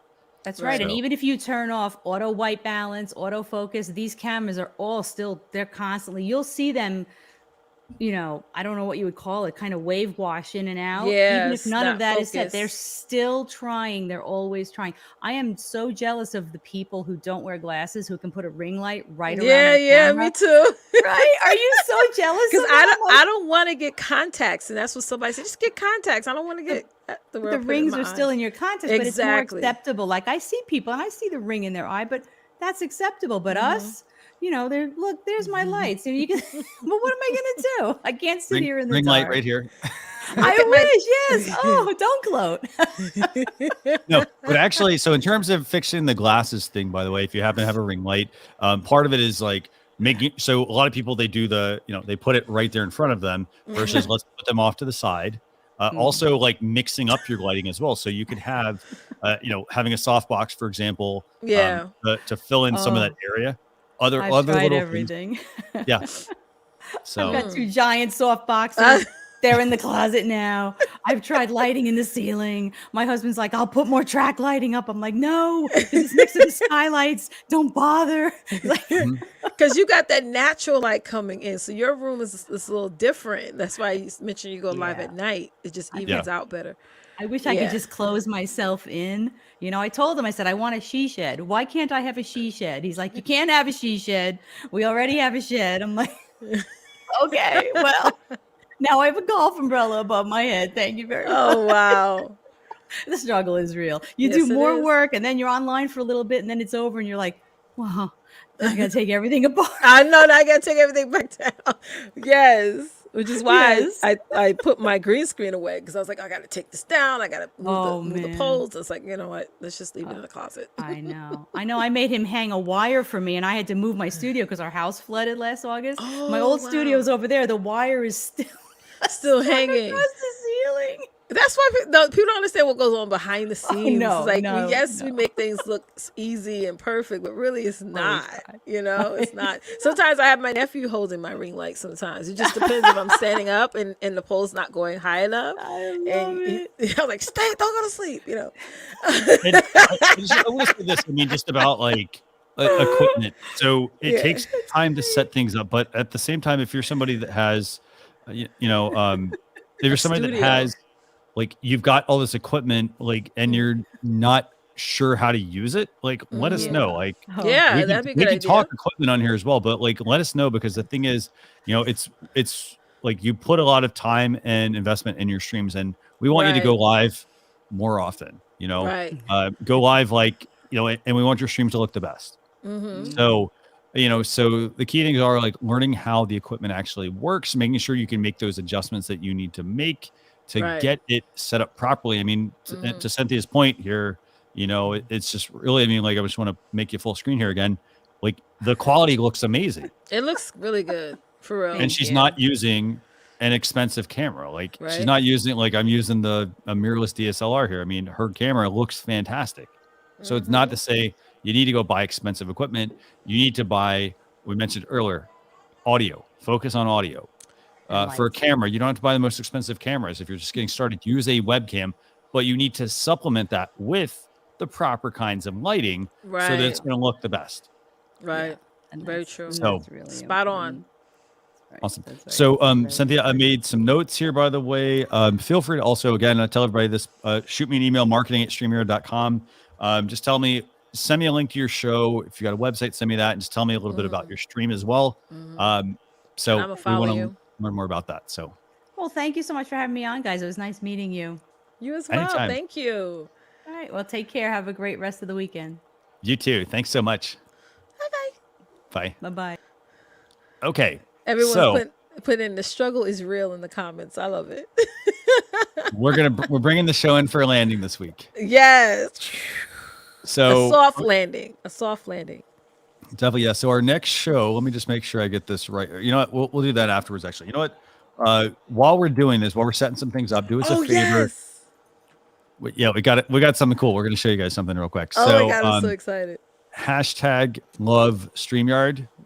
So hashtag love StreamYard. You can just copy and paste this if you want, or I'll even enter it. Actually, I don't know if I assume that we're excluded. I assume if I put hashtag love StreamYard, I don't know if that's going to actually pull in to this tool, but that'll be interesting. So do me a favor. Let's put hashtag love StreamYard. We're going to now do a giveaway. And that giveaway is going to be for, what do we decide, Leticia? We're going to do a cup. You can never have enough mug, yes. You can never have enough. I keep saying cup. I'm sorry. You can never have enough mugs. So love StreamYard. Put that in the comments. And then I'm going to actually do a quick screen share here. Leticia, I'm taking this duty over from you. Yes. But there's a reason. Okay. So there's a reason though. Like yes, we're like reason. so excited about this. And the reason is because I have access to the giveaway tool now.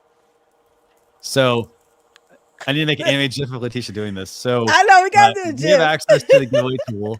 So when we go to do the giveaways, now all we have to do is run the giveaway. And I'm actually going to share this on my screen here in a second. We're just going to run it. It's our first time doing it, guys. So be patient. Yeah, so do me a favor. Put your comment, hashtag love StreamYard in. This is just amazing. I got to say, this is one of the best. Do what? Dime bag. He's so funny. Darren.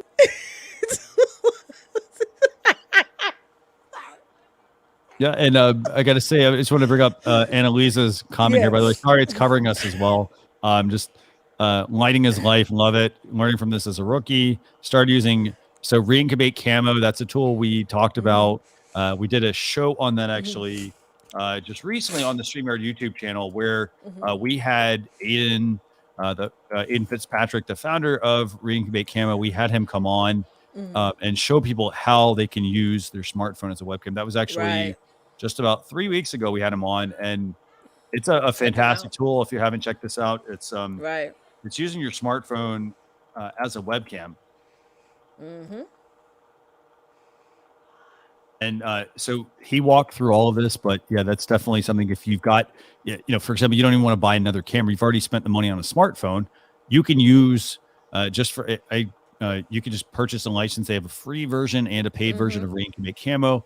That'll let you use your smartphone as a webcam. So it uses the cameras that are in these devices. And it lets you bring that in StreamYard. And she's saying, hey, I'm on a budget, so you can't afford expensive kit, but use two different existing soft boxes, one elevated high in the corner behind her to create that halo effect, and then two ring lights, a 12-inch in front with warm light, and a 10-inch RGB one close to your profile. Awesome. Check her out. And with that, when you do that, by the way, if you're using different types of lighting, there are different types of ring lights, for example. Some of them put out white light, some of them put out yellow light, some of them don't have the ability to adjust. Some of them let you actually adjust, dial in the color. Some of them can be changed, so you can add different hues and whatnot. Like you could add blue, for example, or red, or go with some branding, create a certain vibe for your live stream.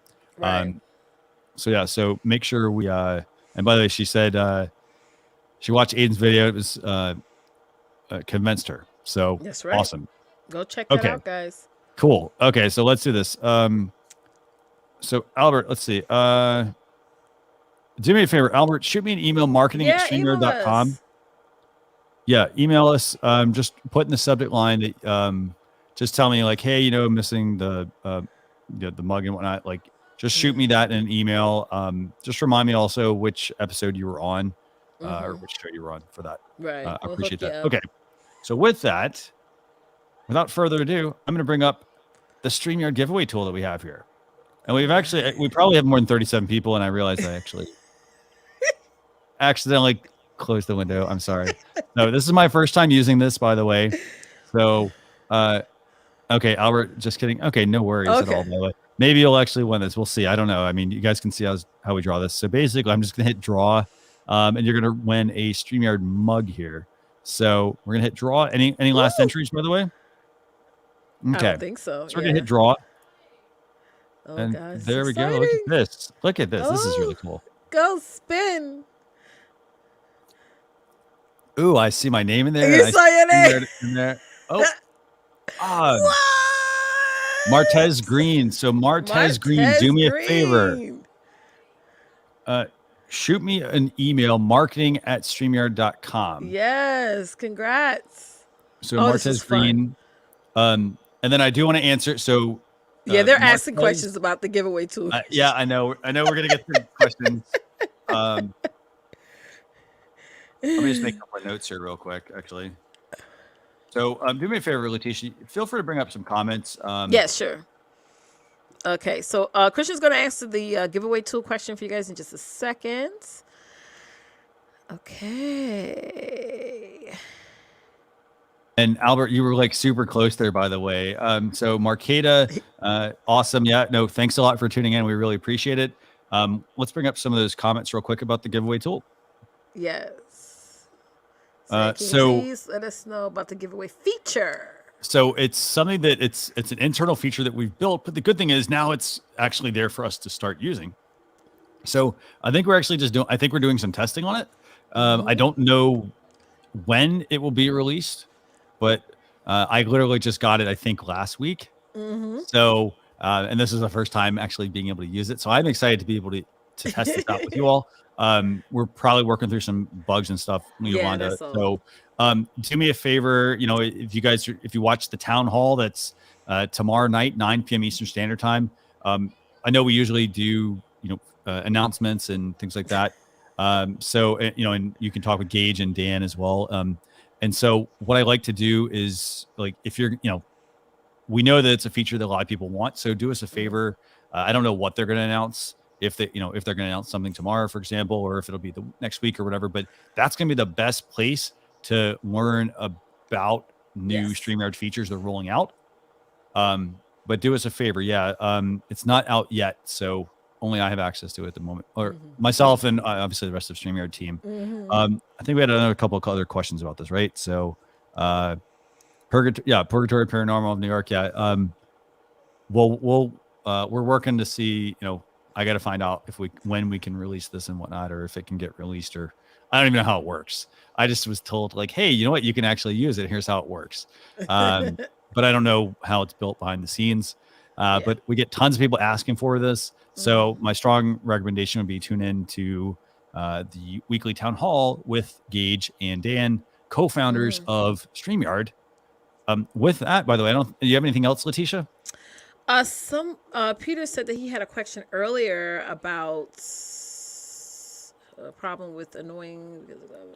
Okay, Peter. So, do me a favor. Also, so we have the StreamYard Facebook group, by the way. If you go to facebook.com/groups/StreamYard community, if you go there, join that group, and you can ask your questions there. B, you can also go to StreamYard.com/contact and send a message to our support team as well, and they can work with you on that sort of thing. In addition to that, let me see. So we'll make sure we check that out. NLTMW, I love hearing this. Yeah, Kelsey and Dana were using it for StreamYard Spotlight, so this is really good. There's also a comment picker. Yes, Purgatory mentions there's a comment picker tool as well there. That does work. It doesn't tie natively into things, so it doesn't always work. Yeah, it's a glitch. But no, we really appreciate it. But with that, and I'll also make the note about the somebody wants a password for a guest URL. Yep. So with that, though, I want to thank everybody for tuning in to this week's show. I got to say, I'm like, Leticia and I were initially going to cap this at like 2 hours today. Yeah, we kept going. And we're like, this is going really well. Lots of really great questions. I love being able to connect with you all in the community. So, learning more about your streams and, what you're broadcasting about, some of your challenges, the areas where we can help. But I want to thank you all for joining us. The next show, by the way, Leticia's, I think I got this right? Next Saturday, 12 p.m. Eastern Standard Time, the 24th. Yeah. So we're going to have an amazing show again. Bring your questions. We want to bring you on. We want to bring more people on. So bring your questions. Just let us know, what your challenges are with live streaming. If you've tried something this week, like, I can't encourage you enough. go live, start going live this week. And, if you run into a challenge, you're like, hey, you know what? I have a question about something, or you know what? I did this week. I tried this differently this week. Let us know how it went. We want to hear from you. Yeah. So. And just to piggyback off of Christian, take something away from the show. Take one thing away from the show that you can actually create action on now. So try that out. And that way, when you just come back every week, come on panel and we'll continue to answer your questions or check out what you have done so far. And this show is all about you guys. Really, we always Christian and I always keep you guys in mind all the time. So this show is centered around y'all. So thank you, everybody, for tuning in. Thanks, everyone. And we will see you all next Saturday, 12 p.m. Eastern Standard Time. But in the meantime, don't forget to check out the town hall tomorrow night, 9 p.m. Eastern Standard Time with Gage and Dan. Thanks a lot, everyone. Have a great weekend. Bye.